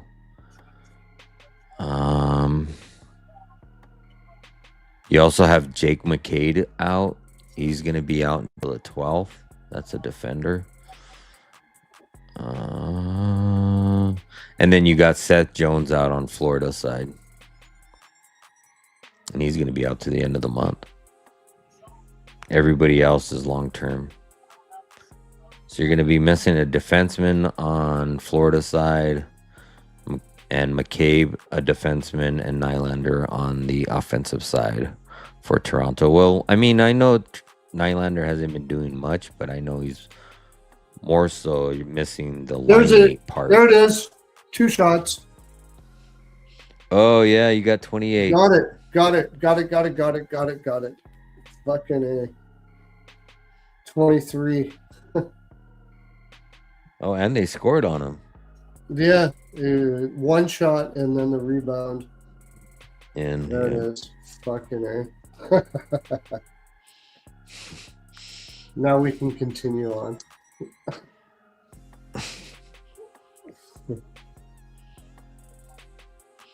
Yeah. Good call. 23 saves. Yeah. I still need the Wild to get a bunch here. I need the Wild to win. Oh, the fucking King scored. Yeah. I didn't even see that. I just looked right now. It was 0-0. Bastards. Fogel got one. Yeah. All right. Let's go to the next game because we just beat the shit out of that one. And all to come down to, I just like the Panthers money line.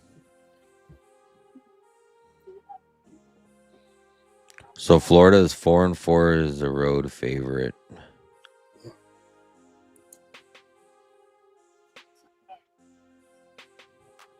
Yeah, buddy, I like the over if I'm betting anything. I think the 5.5. If you get the 5.5, I don't mind it. I don't mind the 5.5. It's heavily juiced. It's like minus 135, 140, I think. But I just don't like the fact that Florida's coming off that Colorado win. That's what I don't like here. But I don't like Toronto either, especially without Nylander. All right, New Jersey Devils versus the Islanders. lay of the land.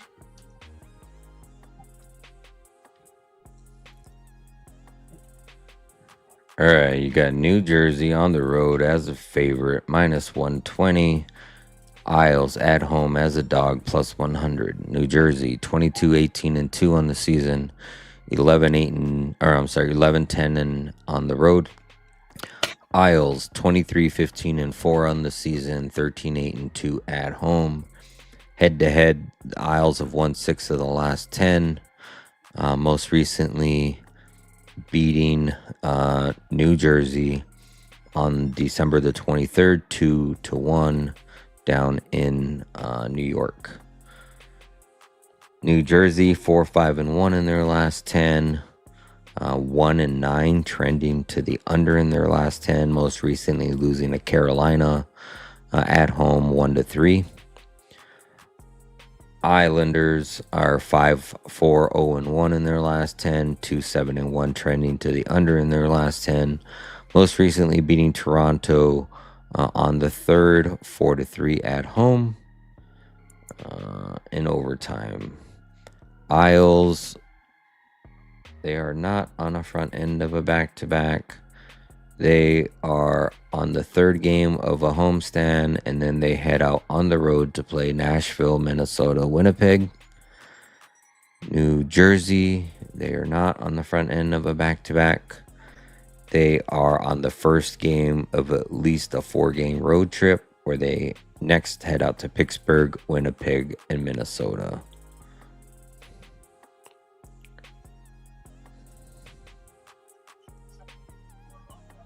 It's as far as goalies, looks like it might. So Sorokin's already been confirmed, and it looks like it might be Markstrom in net for New Jersey.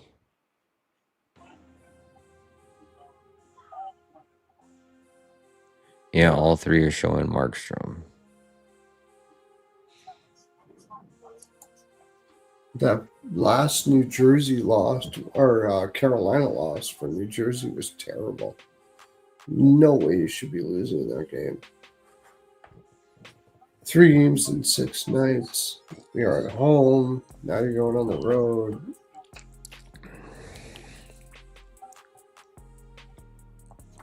I'll definitely be taking the draw here.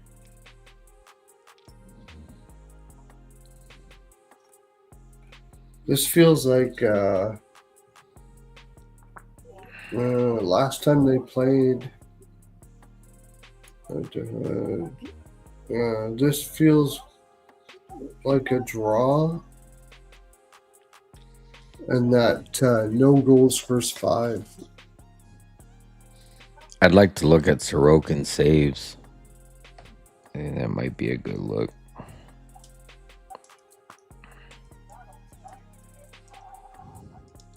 Under 6.5. Last 2 games have been 2-1, 3-2, 1-0. The Islanders have won every one of them. And the Kings scored again. No, fuck. 2-0 with 1:30 left in the second period. Well, hopefully I get the saves prop. You're going to have to come back from behind again. Yeah.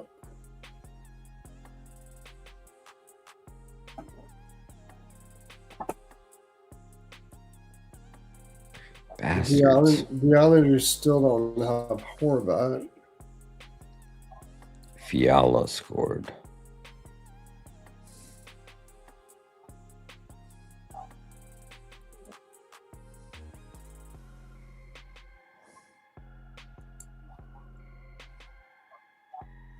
I fucking want to take.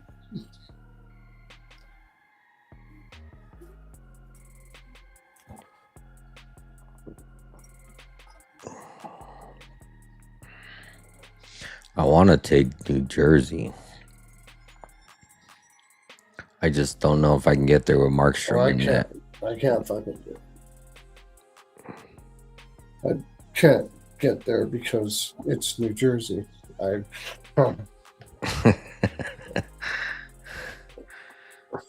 That's why I fucking hate New Jersey. I can't stand them.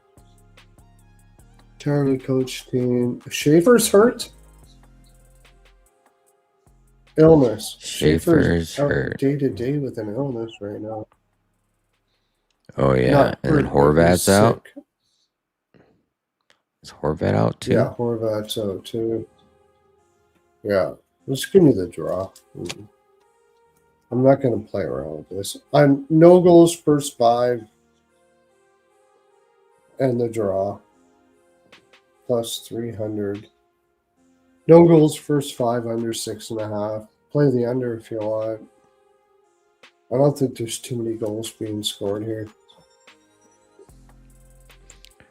Yeah, I'll look at Sorokin saves. I think that could be good. I think New Jersey shoots here. You also got if Schaefer's out, that's one less defenseman as well. Also too, if Schaefer's out, it's not every game, but you may want to look at D'Angelo shots. I mean, he tends to cover his 2. I know he hasn't been recently, but if you're gonna have Schaefer out, yeah, he's gonna have to step up. Yeah. He's covered 3 of the last 4.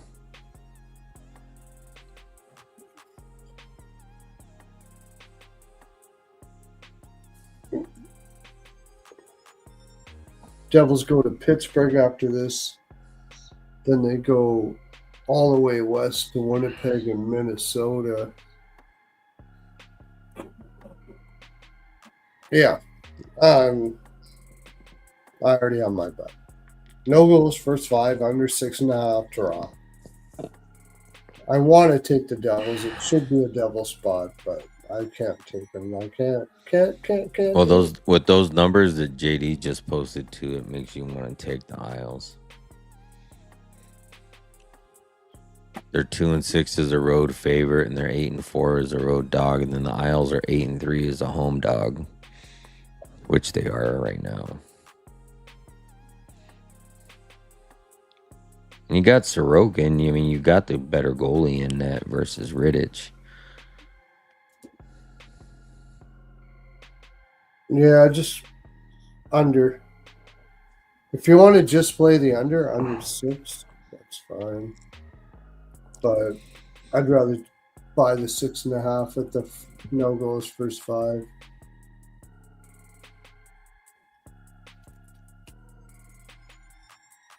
Yeah. What do you got? Anything? Like,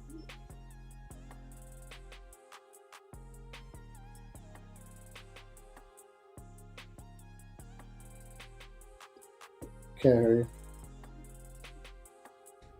I said the only thing I have written down right now is Sorokin saves. I don't know if I can get there to a side. Total's only at 5.5. I would lean to the under, but I wouldn't play it at a 5.5. But like you said, maybe it's that no goals first 5 under 6.5. Is that what you said for this game? That's something I could get. That's something I could get behind. Yeah. But for right now, I just got Sorokin saves. Okay. Next game. We got a few games to go yet, too.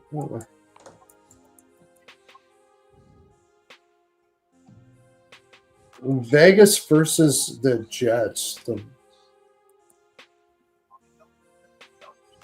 After Vegas is coming off the stupidest loss of ever, like embarrassing loss.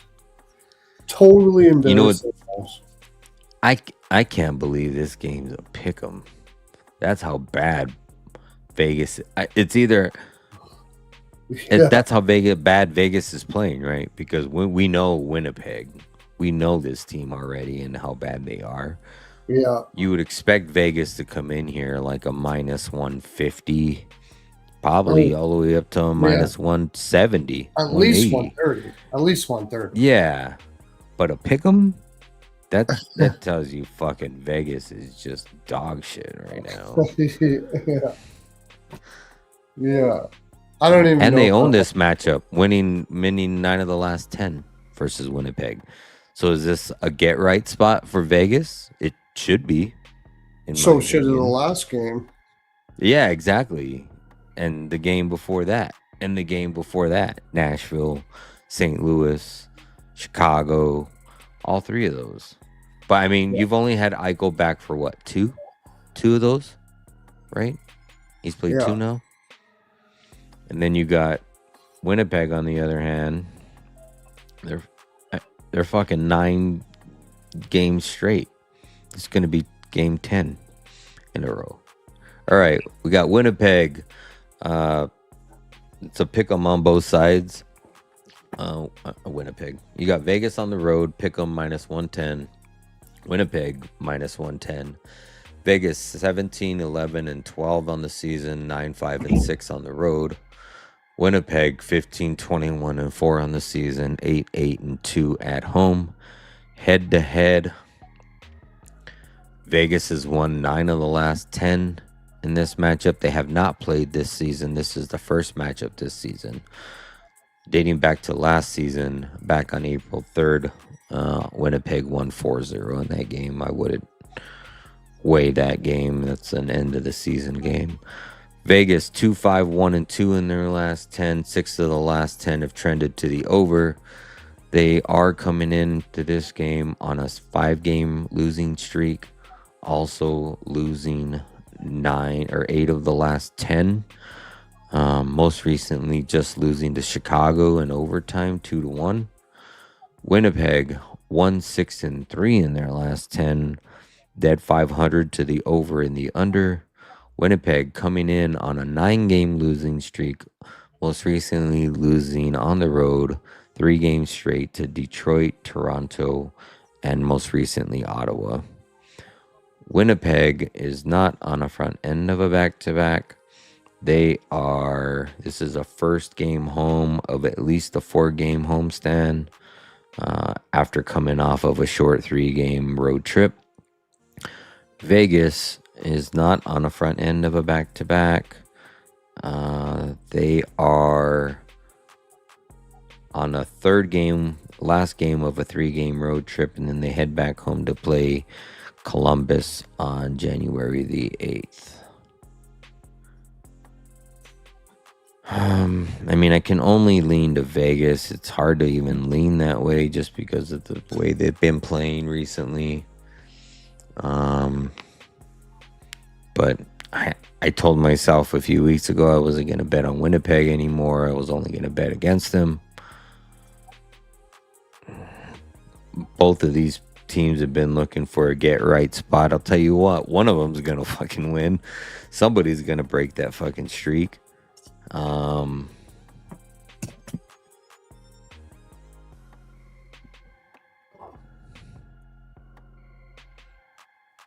mean, when you look at the last, I could see a draw. When you look at the last 10, Vegas slightly is scoring a little bit more than Winnipeg. That's the only difference I see between the two teams. Like, Winnipeg's probably averaging 2.2 goals a game. Vegas is probably averaging 2.8 goals a game. Like, they're still losing, both of them. But, and who is it going to be? Hellebuck and Schmid, Hart, Hellebuck and Hart? Like, it's a flat 6. I almost want to bet the under. Yeah, that's all I'm going to do is bet the under. I can't trust either one of these teams to score right now. I mean, it should be Vegas.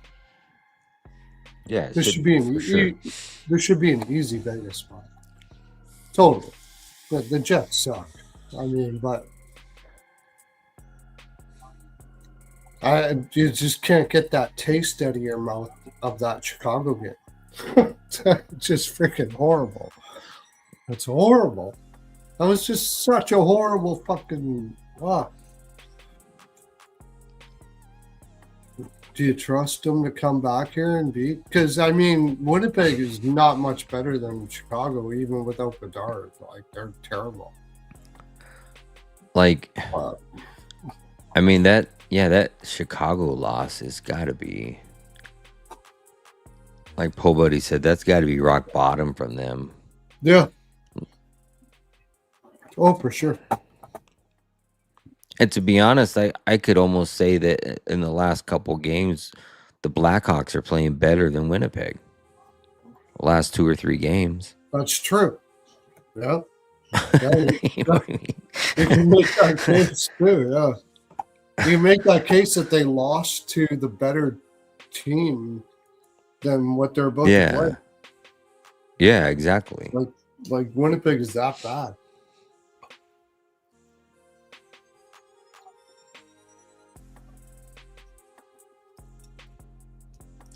At minus 115, I think you just got to hold your nose and take Vegas. Yeah. Like, I mean, we've seen this from Winnipeg all season. Right now, Vegas is going through a slump. Winnipeg's been going through a slump of a season. I almost want to bank on Vegas finding a get right spot because Winnipeg's had all fucking season and they ain't found it yet. That's a good way of putting it. I'd rather bet on Vegas to get right here than the Jets to do anything ever.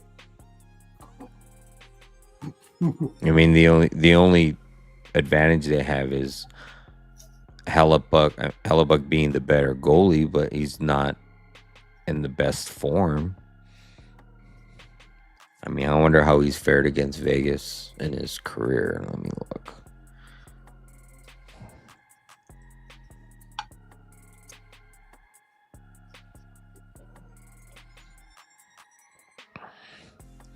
I think we're reaching if we're wondering how Hellebuck is. No, and Hellebuck career-wise hasn't been great versus Vegas at all. He is 1-6-3 in his last 10, so 1-9. Right. He holds a 3.29 goals allowed and a 8.95 save percentage versus Vegas. So this is definitely a get right spot for Vegas. Well, I would think so because Vegas has beat them 9 of the last 9 10. of the last 10. Yep. And when you're looking, let me look on the other half with Hart. I'm sure those numbers are going to be skewed, but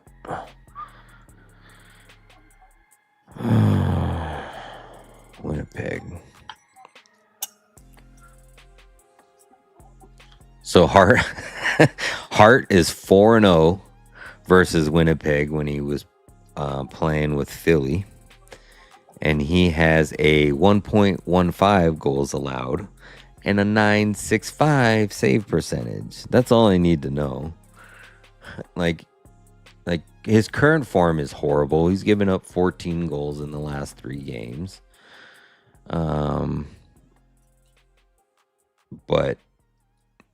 Hart's 4-3-3 in his last 10. 3.28 goals allowed and 8.75 save percentage. So he isn't in the greatest form. He's only in the greatest form when he's playing Winnipeg. He's only given up more than 1 goal in 1 game in 5 starts versus Winnipeg has to that play is nuts. Edmonton after this too. I like that, JD.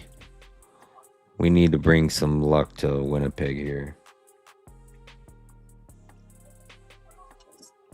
Winnipeg has to play Edmonton next. So it's a look-ahead spot for Winnipeg. This has got to be a Vegas spot. Well, it's gotta be. If Vegas loses this one after the losing to Chicago, like, just give up on life, man. You can't be losing. Seriously. I'm taking them. I'm taking Vegas minus 115. I might hate myself tomorrow, but I'm not taking the Jets. Let's put it this way: it's just a price play. Yeah. The Jets should be about +1, at least +120 here. Like, that's how bad they are at home. Like it doesn't matter. Like the minus 115, I think.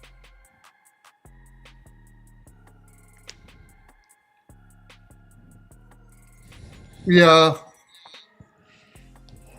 I did say that it's a look ahead spot because when you've lost 9 straight, it really doesn't matter if you beat Vegas at all. When you have Edmonton coming, like if you lose to Vegas here and you beat Edmonton, it's gonna make you feel like you did some shit this season. You know, if you beat Vegas and lose to Edmonton, you're still. I mean, You're at least you could say you beat Edmonton and McDavid. At least you could say that. If you beat Vegas and lose to Edmonton, then if you beat them both, then great. Maybe you're on a roll, but that's not happening with the Jets. So they'll be more prepared for that Edmonton game than this Vegas game.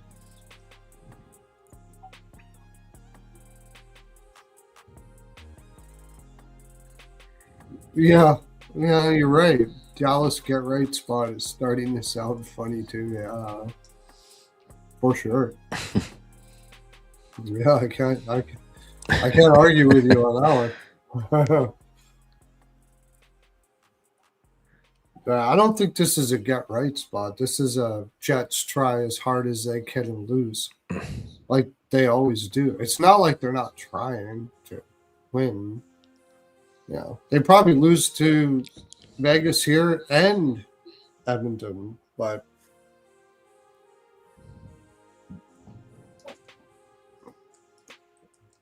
when McDavid's coming to town, it's McDavid's going to be going to Winnipeg too, right? Edmonton. So like, there's going to be a buzz all over the city about that.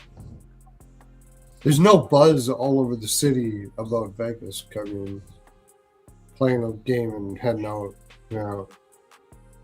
So, give me Vegas.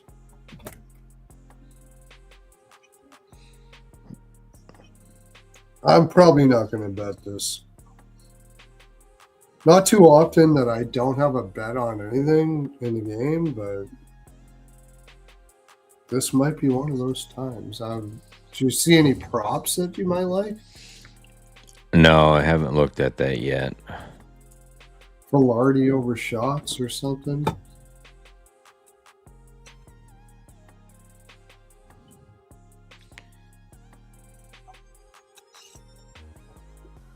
Mark Stone's on a scoring streak, I'm pretty sure. Yeah, he's 4 games straight, 6 of the last 8 for a goal for Mark Stone, plus 230.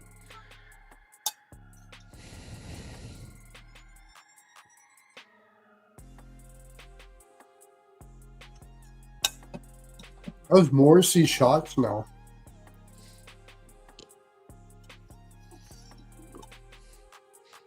You would think he'd be good given how many losses they have in a row, but no, he's only had 3 shots in the last 4 games. That says a lot about where this team is at. I'll take Vegas. I mean, it won't even be for pizza money.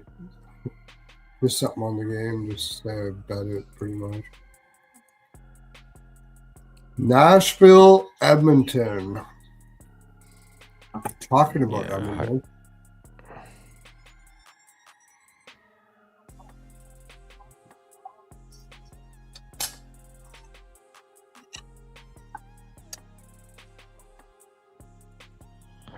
You got Nashville as the road dog, plus 140. Edmonton, home favorite, minus 170. Nashville, 19, 18, and 4 on the season, 9, 9, and 2 on the road. Edmonton, 20, 16, and 6 on the season, 10, 5, and 3 at home. Head-to-head, Edmonton's won 8 of the last 10. They have not played this season at all. 4 of the last 10 have trended to the under. Nashville 7-3 in their last 10. 4 of the last 10 trending to the under.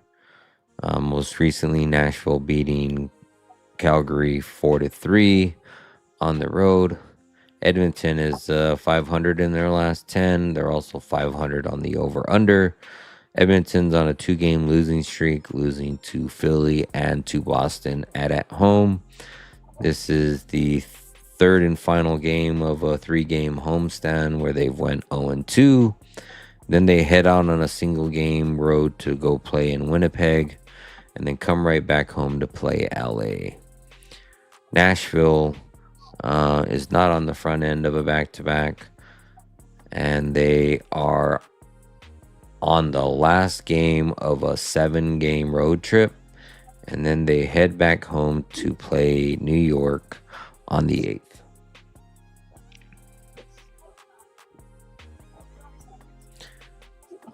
Had a good road trip. They are 4-2 on this road trip. They beat Edmonton 4 straight so far.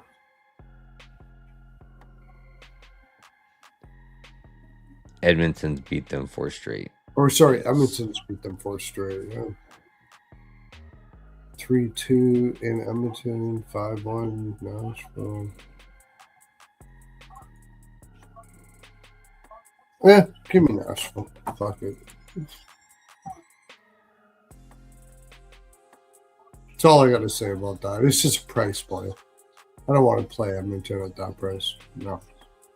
Not the way they've been playing. They might win, but seriously, it's pretty much a coin flip for me right now, the way Edmonton's playing. Their depth on D, goaltending, all that kind of stuff like that. Until I've seen Edmonton come out and all Edmonton has to do is out energy teams and they're going to win. But they haven't been doing that. They've been playing with shit energy against Boston. I had Philadelphia against them.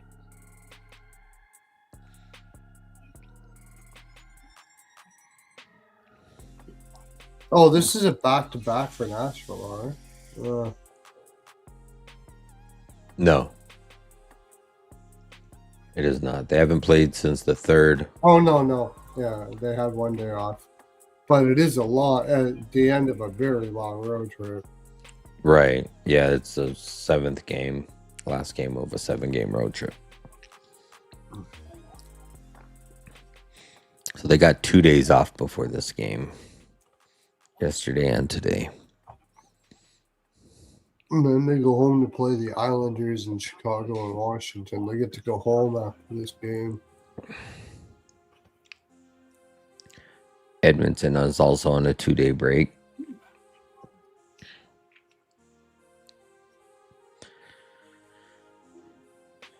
Yeah, I mean, I get why Edmonton's priced that way, but not the way they're playing. The spot, yes. Got Nashville on a long last game of a 7-game road trip. They have had 2 days off. Well, they last played in Philly, so they've probably been in Edmonton since the day after that game.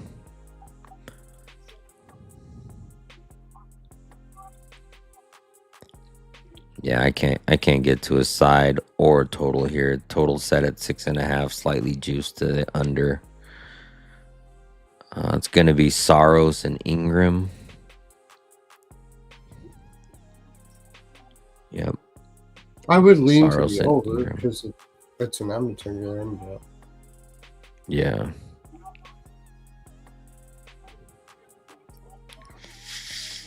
I can only play Nashville at 145.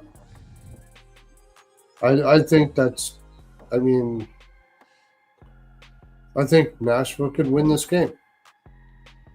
I think there's a very good reason to think that Nashville could win this game. So, I'm. We got good value at plus 140. I mean, I understand it because they're on that long road trip, but just a value play. Man. I don't know if they'll win. Edmonton may just destroy them, but I mean, current form, Yeah. I'll put a flyer on Nashville and see what happens. I do like the over though too. I don't think Edmonton's ever playing under, so it's a 6.5. Not a big fan of that, but I would take the over. But besides that, I just don't trust Edmonton.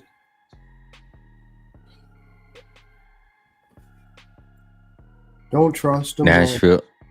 Nashville's over 2.5 is -140. That's not bad. Get a flat 3 at plus money, +112.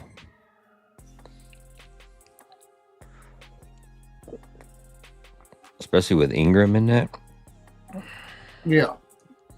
Got 2.5 at -140 is probably the best way to go.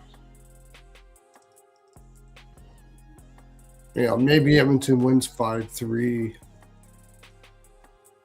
Maybe they do nothing.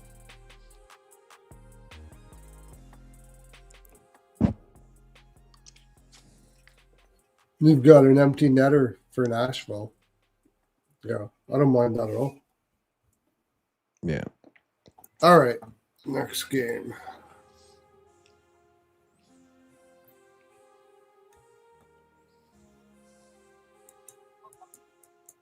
We got 2 more left. Yes, sir. Columbus, San Jose. I'll just tell you right now, it's a San Jose game. I'm playing the over. That's what I'm playing. I mean, take the Sharks if you want at this price, but plus 105? Yeah. Wow. You're getting some respect here. What's the lay of the land on this one? Got Columbus as a road favorite, -125. San Jose as a home dog, +105. Columbus 18-16-7 on the season, 9-9-3 on the road. San Jose 20-18-3 on the season, 11-8-3 at home. Head to head, Columbus has won 6 of the last 10, 4 of the last 10 trending to the under. They have not played at all this season. This will be the first time they've matched each other this season. Columbus 5-4-1 in their last 10. 4 of the last 10 have trended to the under. Columbus coming in off of a loss at home versus Pittsburgh 4-5. They've also lost 2 of the last 3. They did beat Buffalo, breaking that 10-game winning streak. And then they also lost to New Jersey. San Jose is 6-4 in their last 10, 8-1-1 trending to the over. Most recently losing 3-7 to Tampa Bay at home, and then winning 3 straight before that, beating Minnesota, Anaheim, and Vancouver. San Jose will be on a front end of a back-to-back tomorrow. They are playing Columbus, and then they travel out the following day to play LA the following day. Columbus, they are not on a front end of a back-to-back. They are on the first game of at least a 4-game road trip. After this game, they head out and play Vegas, Colorado, and Utah. Hey, Minnesota just scored. Yeah. Spurgeon. So urgent. Oh, I wanted Spurgeon. Spurgeon. So Spurgeon.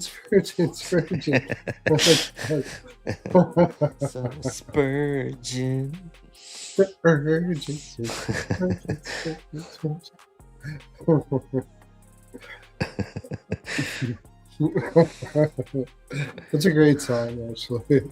Yeah, it is. Old classic. Oh, tips off the stick and in. Oh, who made it? Who tipped it?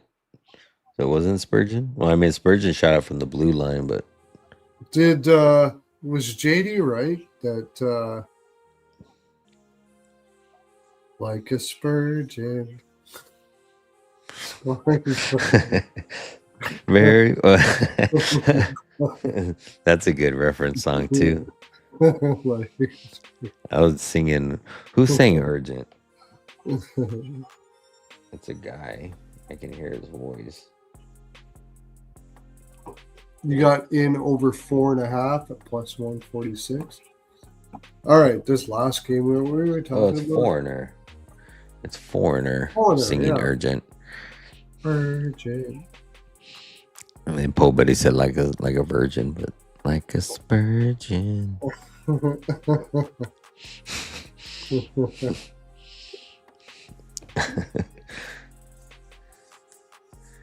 All right, come on, Minnesota. We need another one, quick. I need a couple shots too. I got Kemper over 23.5. I'm sure I'll get it. But give me the over for the game.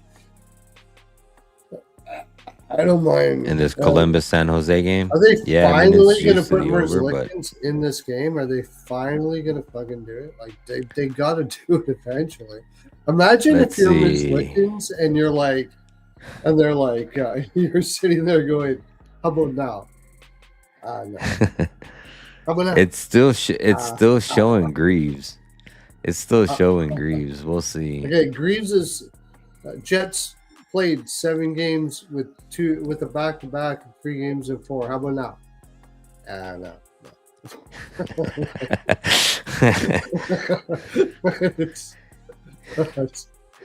And you know what also is weird is two of the sites are showing Askarov, but one's showing Nedeljkovic. So if it's Nedeljkovic, that's even way better for your over. Yeah. Over first period, I would go. Somebody was saying San Jose puck line. Yeah. San Jose team total over. If you can get a 3, maybe something like I don't mind that. I know you can get a 3, but what would the price be on the 3.5? I don't know if I want to go that high up on it, but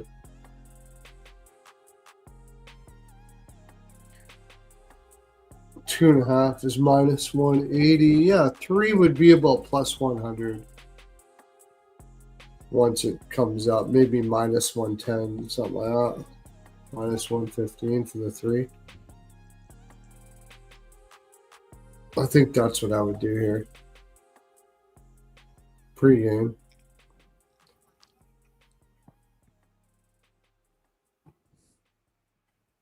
How about a Marchenko shot? That's probably not going to be a playable number.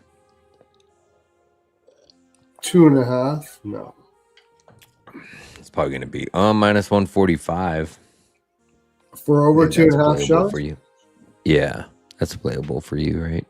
The only thing is if they get up early, then you got to worry. But I like playing them in relatively what I figure are going to be tight games. How about Fantilli? Over 2.5, minus 130. Oh, the Wilds or LA scored. Fucking Kuzmenko. Yeah.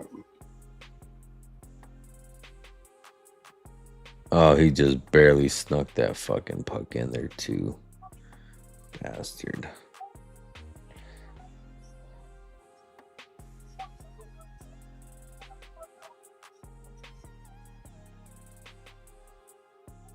Somebody should have had him out front of the coming out to the net there. Like, jeez. Yeah. Then again, no, kind of hard to think he's going to cut there at the same time. But that was poor defense all the way around here, nonetheless.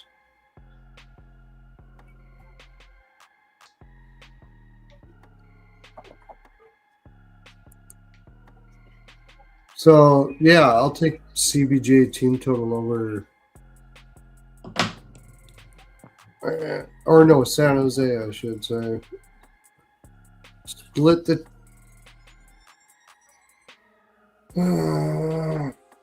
Yeah, over 3.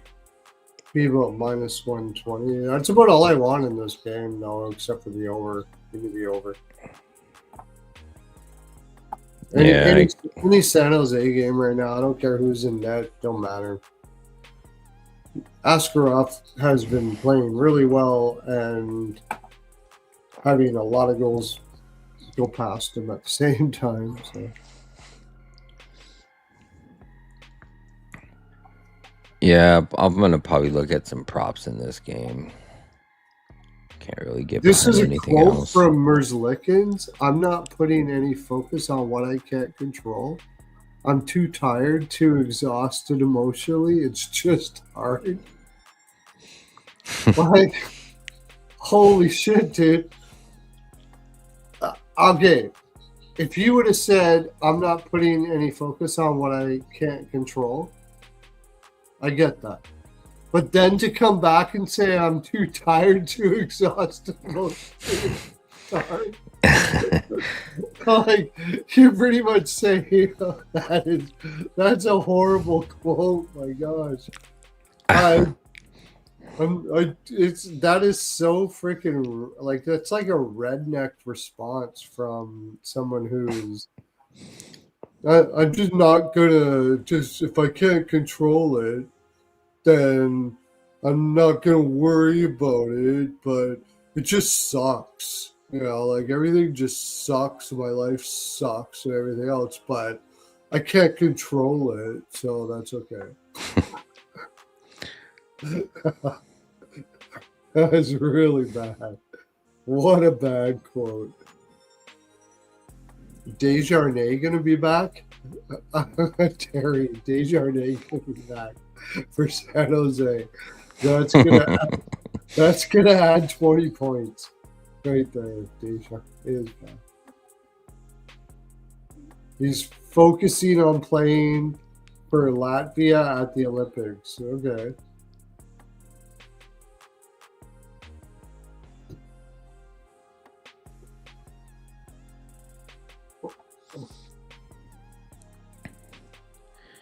Yeah, I don't know. I can't. It's gonna be a prop game for me in that game.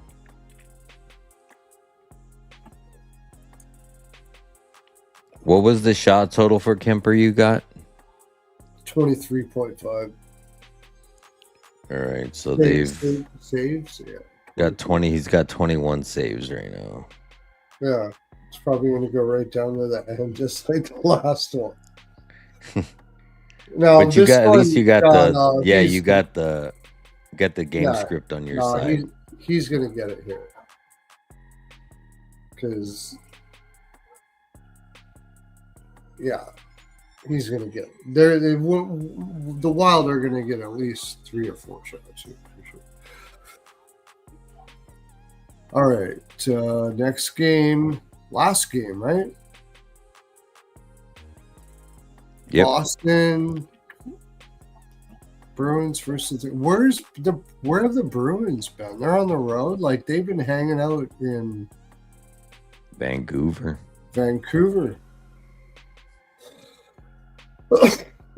Maybe doing some skiing and shit.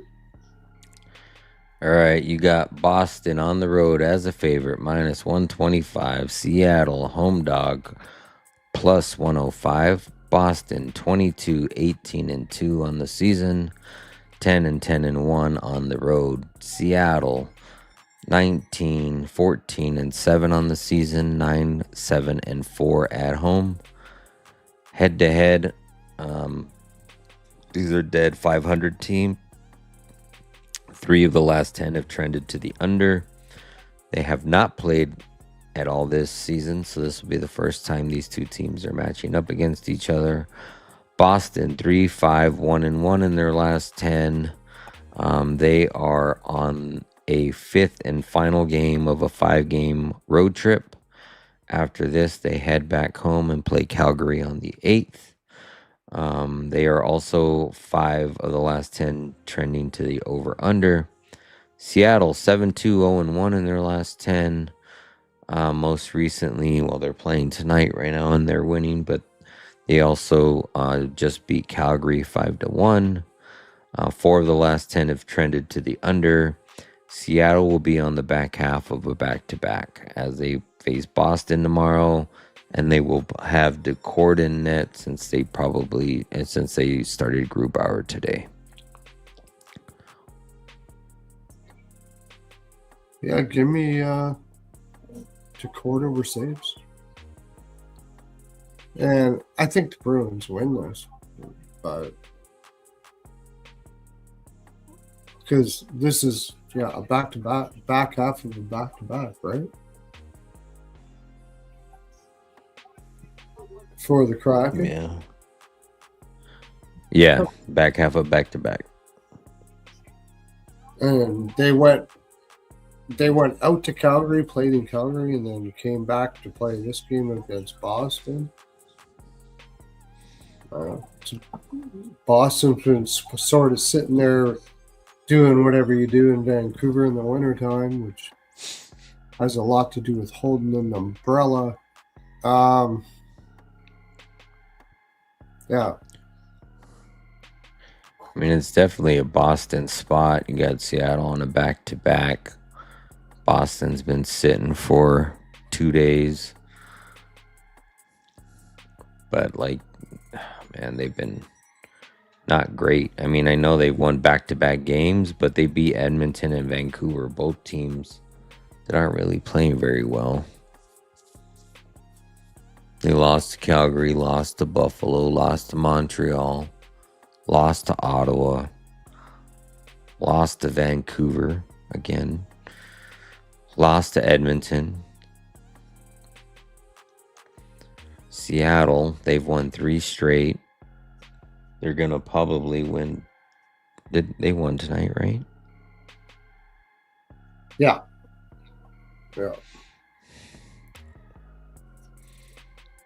I know Seattle's also won 7 of the last 8. Yeah.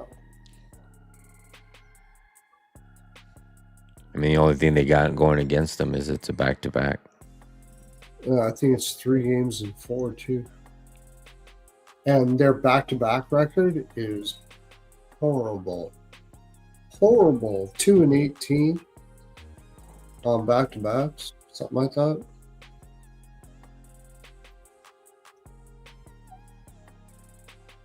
It's 4-6 too. 4 games in 6 nights. For Seattle? Yep. Yeah. Give me Boston minus 125. I don't mind that number. I know they haven't been great, but I mean, they've been playing against good teams. Now you're playing against what should be a really tired team. Boston should be able to win this pretty easily. But I said the same thing about Dallas versus Chicago, so take that to however you want. Got Minnesota going on a power play. Kemper hooking call. Oh yeah. How is that not a shot? Oh, maybe the whistle. Oh, it hit the skate. It hit the skate in front of the goalie's leg pad. Somebody was standing right in front of the goalie. Oh, You're saying for yeah. No. And it hit the bottom of the blade of the skate. It did never hit the goalie pad. Oh, fuck. There's 1. There's 2. There we go. So I Still loose. I think I only need they 2, fucking right? dumped it wide. Yeah, you got 23 right now. It was 22 and a half. I need 1 more shot. 23 and a half. Yeah.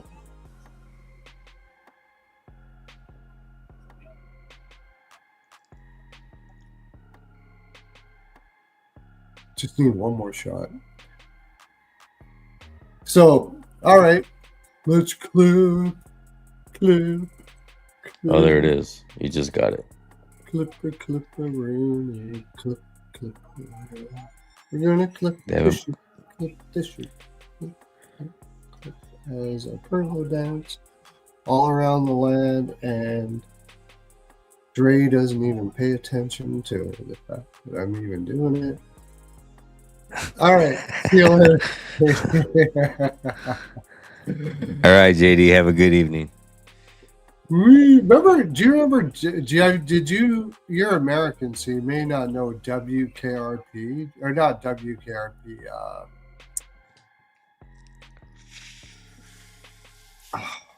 John Candy, where he first started. I know John Candy. Yeah. You ever watch Who's Harry Crumb? Yep. That was a fucking classic, man. SCTV. You probably don't know SCTV. No, that I don't. I don't blame you. It was a Canadian show. It was a fucking awesome show. John Candy was on it. Martin Short was on it. Martin Short. All that kind of stuff like that. And there was a thing that they had where they would go, Dr. Tong's House of Horrors. And he would just pick shit up and go like, woo. It was all like low budget, and they made fun of the fact it was low budget, sort of like Monty Python type stuff. Yeah. Planes, Trains, and Automobiles is one of my all-time favorites. Yeah, for sure. You can wipe that fucking smile off your fucking face after he comes back from fucking not finding his car like a couple fucking football fields out in the parking lot. Wasn't he in somebody got as well? Ooh, somebody's fucking dripping big time. Yeah. Johansson. Yeah, that was another clip. Martin Short, though, two of my favorite were Inner Space with fucking Randy Quaid and Clifford. Spaceballs. And fucking Clifford. Martin Short, though, is what I was thinking actor-wise. I mean, I love Three Amigos, too. But did you ever... Martin Short, he did that... Clifford was fucking hilarious. Saturday Night Live. Mm-hmm. Yeah, and he did what was that fat dude? Oh man, that was so funny. But yeah, fucking Clifford, man. Clifford used to crack me the fuck up playing that Martin little Short kid. Was hilarious, man. Mm-hmm. Even in Inner Space, that was a fucking other classic. What the fuck was the name of that guy? Grimley? The guy that he did Ed Grimley. The cowboy. Remember the fucking cowboy in Inner Space? That dude was hilarious. Jiminy Glick. You gotta watch. Go on YouTube and check out Jiminy Glick. Martin Short's character, Jiminy Glick. Fucking hilarious. You also had remember the Jerk? Yeah, the Jerk. That was Steve Martin. Steve Martin, yeah. Steve Martin. And then there was the Three Amigos. Yeah, the Three Amigos. Steve that Martin, was Martin with Short, Chevy Chase. Yeah. I used to love the farm. What was the name of that? Funny Farm. Yeah. With Chevy Chase. You ever see that Funny Farm? Yeah. That was hilarious. Oh yeah, Chevy Chase was great. And all the National Lampoons. Yeah, those are great. Yeah. All right. So, as I was trying to tell you, Dr. Tong's House of Hymes Body Lube. Ooh. It was a 3D thing. And they would like, ooh, scatty. Hymes Body Lube, it's the best. There, I said it. I have never felt this way before. Is our new slogan for Hymes Body Lube. Thanks, Mr. Nylander. Oh, hey. I love that. You also got the party noisemaker, right? Yay! All right. So we're gonna clip this shit. Let's clip it. Going back to 3 hours ago. I hope you got all your notes. What was the first one we did? Vancouver, Buffalo. Vancouver Buffalo Sabres. What do you got, my friend? I don't have anything written down for this game. I think I was real indecisive on what I was looking at and figured I'd circle back around it tomorrow and look at it again. It's probably going to be Demko and UPL. Yeah, I'm not too sure. It's probably going to be a prop game for me. I took a little sliver on Vancouver. Plus 155.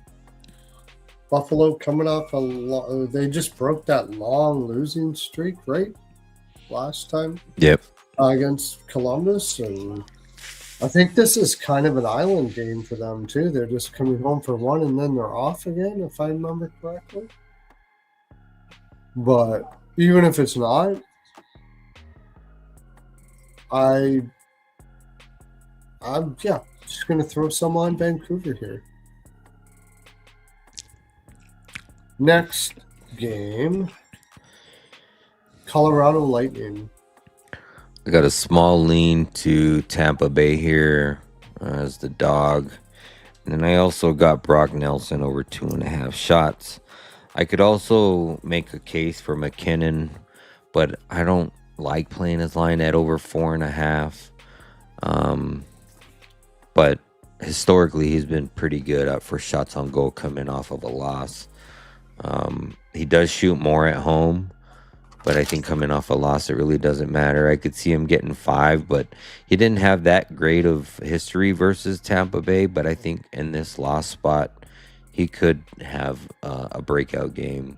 And then you also got Gabe Landeskog that's also going to be out. So there should be a little bit of line movement, which is just going to force him to have a little bit more offensive production given that loss. So I could see that as well. I got Lightning first period puck line and money line, both first period. I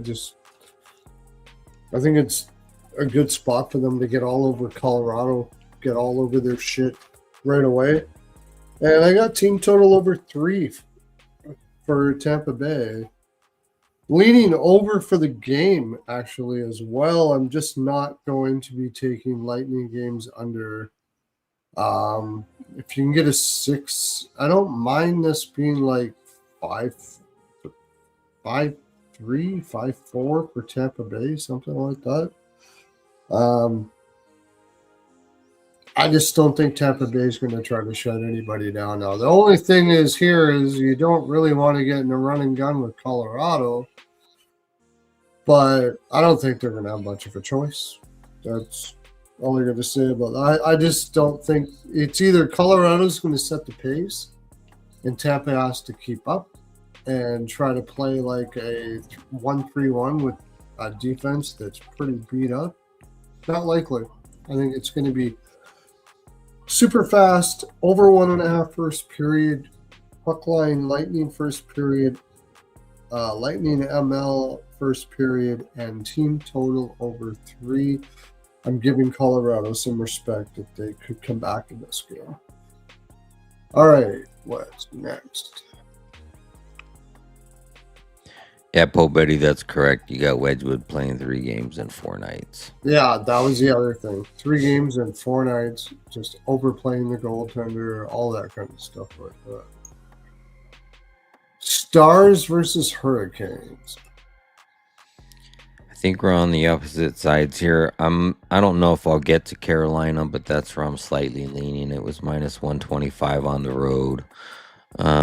With the 2 goalies in net, like you think automatic under, but looking at the trends that we looked at in this matchup, I could see an over. Dallas has also given up a shit ton of goals to their opponents. But the total's at over 6.5, so I don't know if I like that. You also are going to have Slavin out and Jarvis. And then Dallas does not have Jamie Benn. So, like I said, I can probably still see an over getting there, but I don't know if I'll get to it. Right now, I'm just slightly leaning Kane's money line. And yeah, you're right. We're on the opposite side here. I have Team total over 3 for the Stars. I'm minus 105. I have the draw at plus 320. And Stars minus 0.5 second period plus 175 as well. So I'm going to play it that way. That they win the periods. I've been doing that with Dallas and it's been working because it's kind of hard to trust them overall.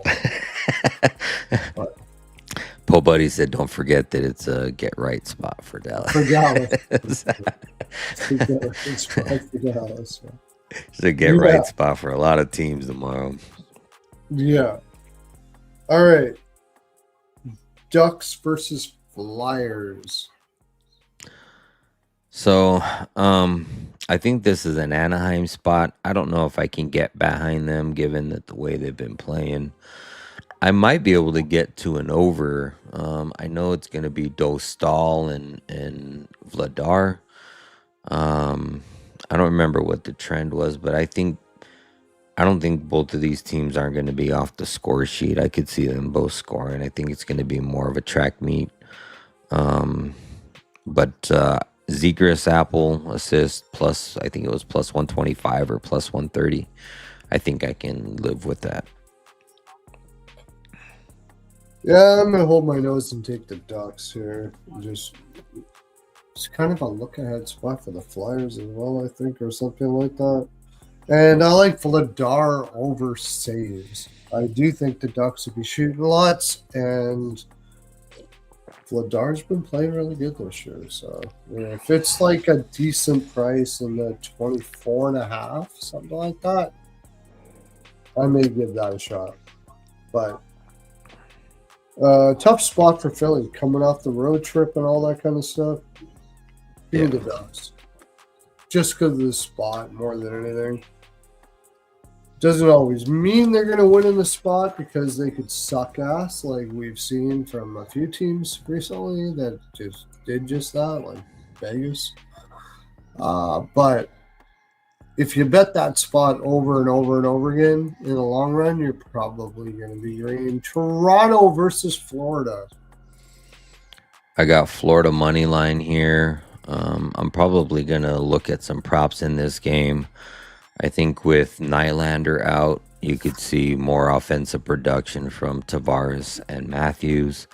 So I'll wait to see how that line shakes out. But I am leaning Florida side.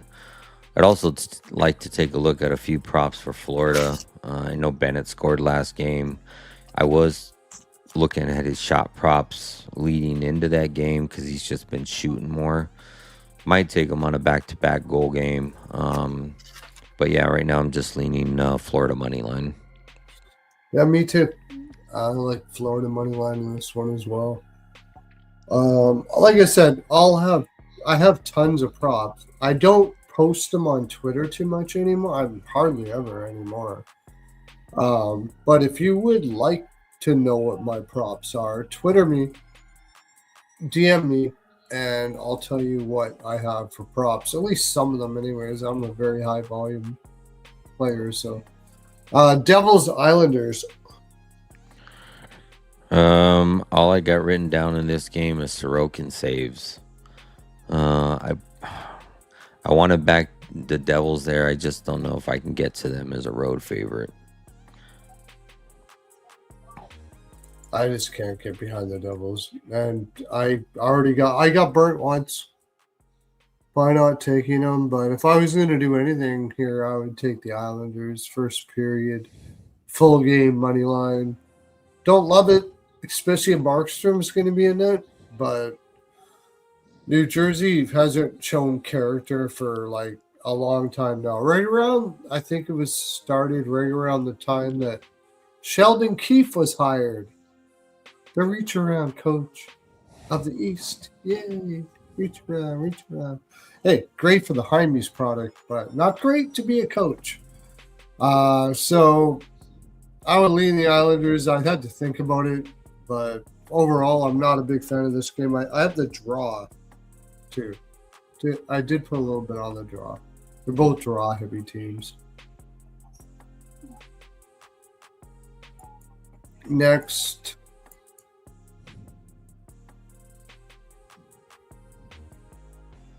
Vegas, Winnipeg. Only thing I got here is Vegas money line. It's not the biggest lean in the world, but I'm banking on Vegas to find a get right spot here before Winnipeg does. Me too. Pretty much exactly like you said. Can't lose to Chicago in the last spot. Basically, if you lose to Winnipeg here and you only get 15 shots on net or whatever you did, you got some serious problems. Winnipeg team is just not very good, and at that price that they're giving you, I'll give them a shot. Better team, maybe not playing like the better team as of late, but Edmonton, Nashville. I got Nashville over 2.5 goals, minus 140. That's the only thing I like in this game so far. I could probably get behind some props, so I'll look at those tomorrow, but currently that's my only lean. Yeah, I got Nashville money line. I think it was, I didn't even think about it, but Nashville plus 1.5 and over 5.5. I did that to some game today.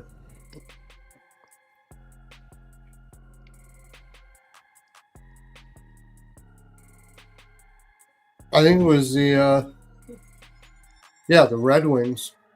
I had the Red Wings, but I also took them plus 1.5 and over 5.5. So those have been hitting pretty much most of the times that I bet them.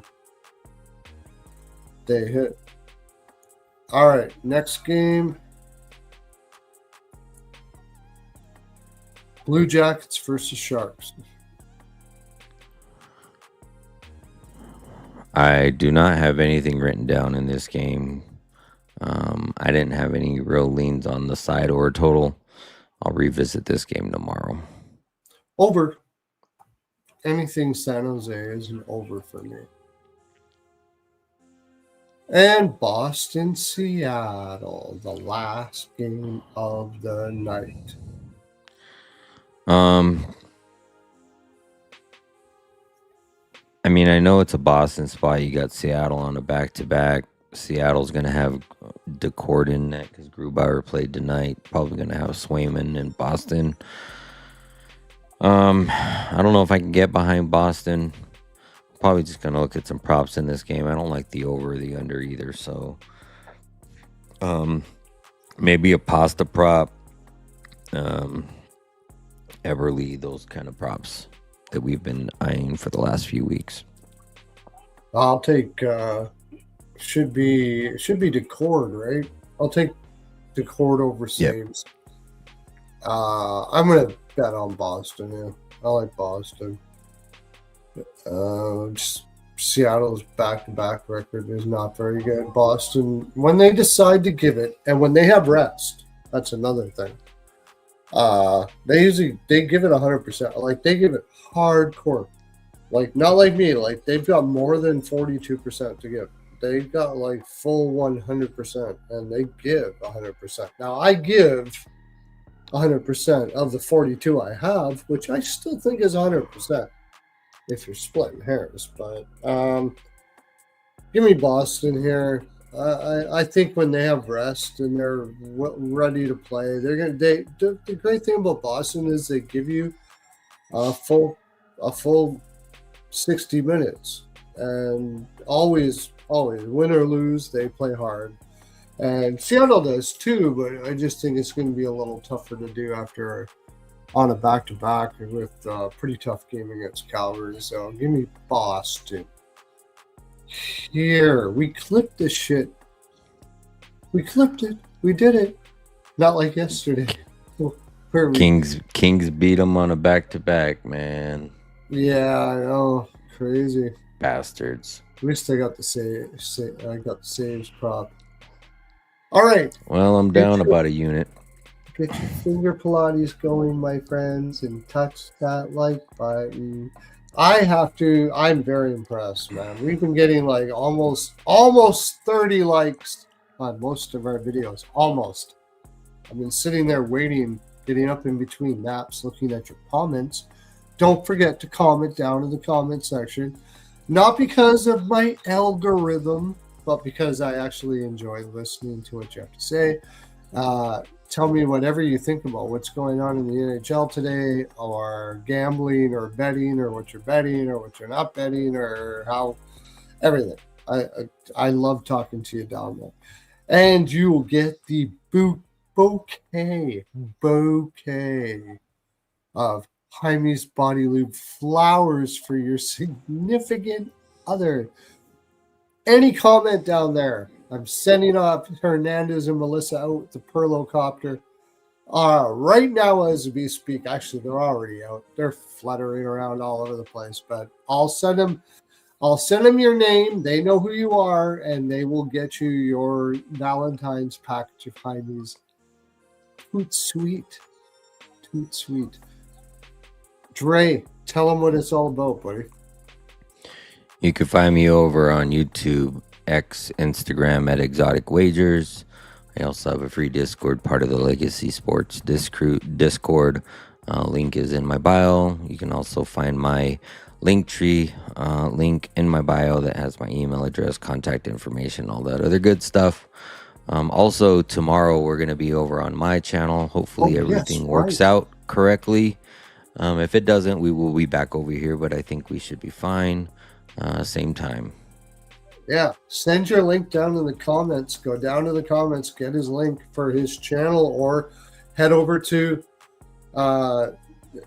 Exotic Wagers on Twitter there, and you can get his link to his channel there. I forgot about that. Tomorrow night, we will be on Dre's channel. That's my full 42. That's all I got to give for you guys today. Thank you for coming in and listening, and all the likes and love that you give. Hopefully you're making tons of money. I think if you look down our list for since I started this channel, and you played every pick that we suggested that you should pick, you would be very, very green, my friends. Very green. Take care. Okay.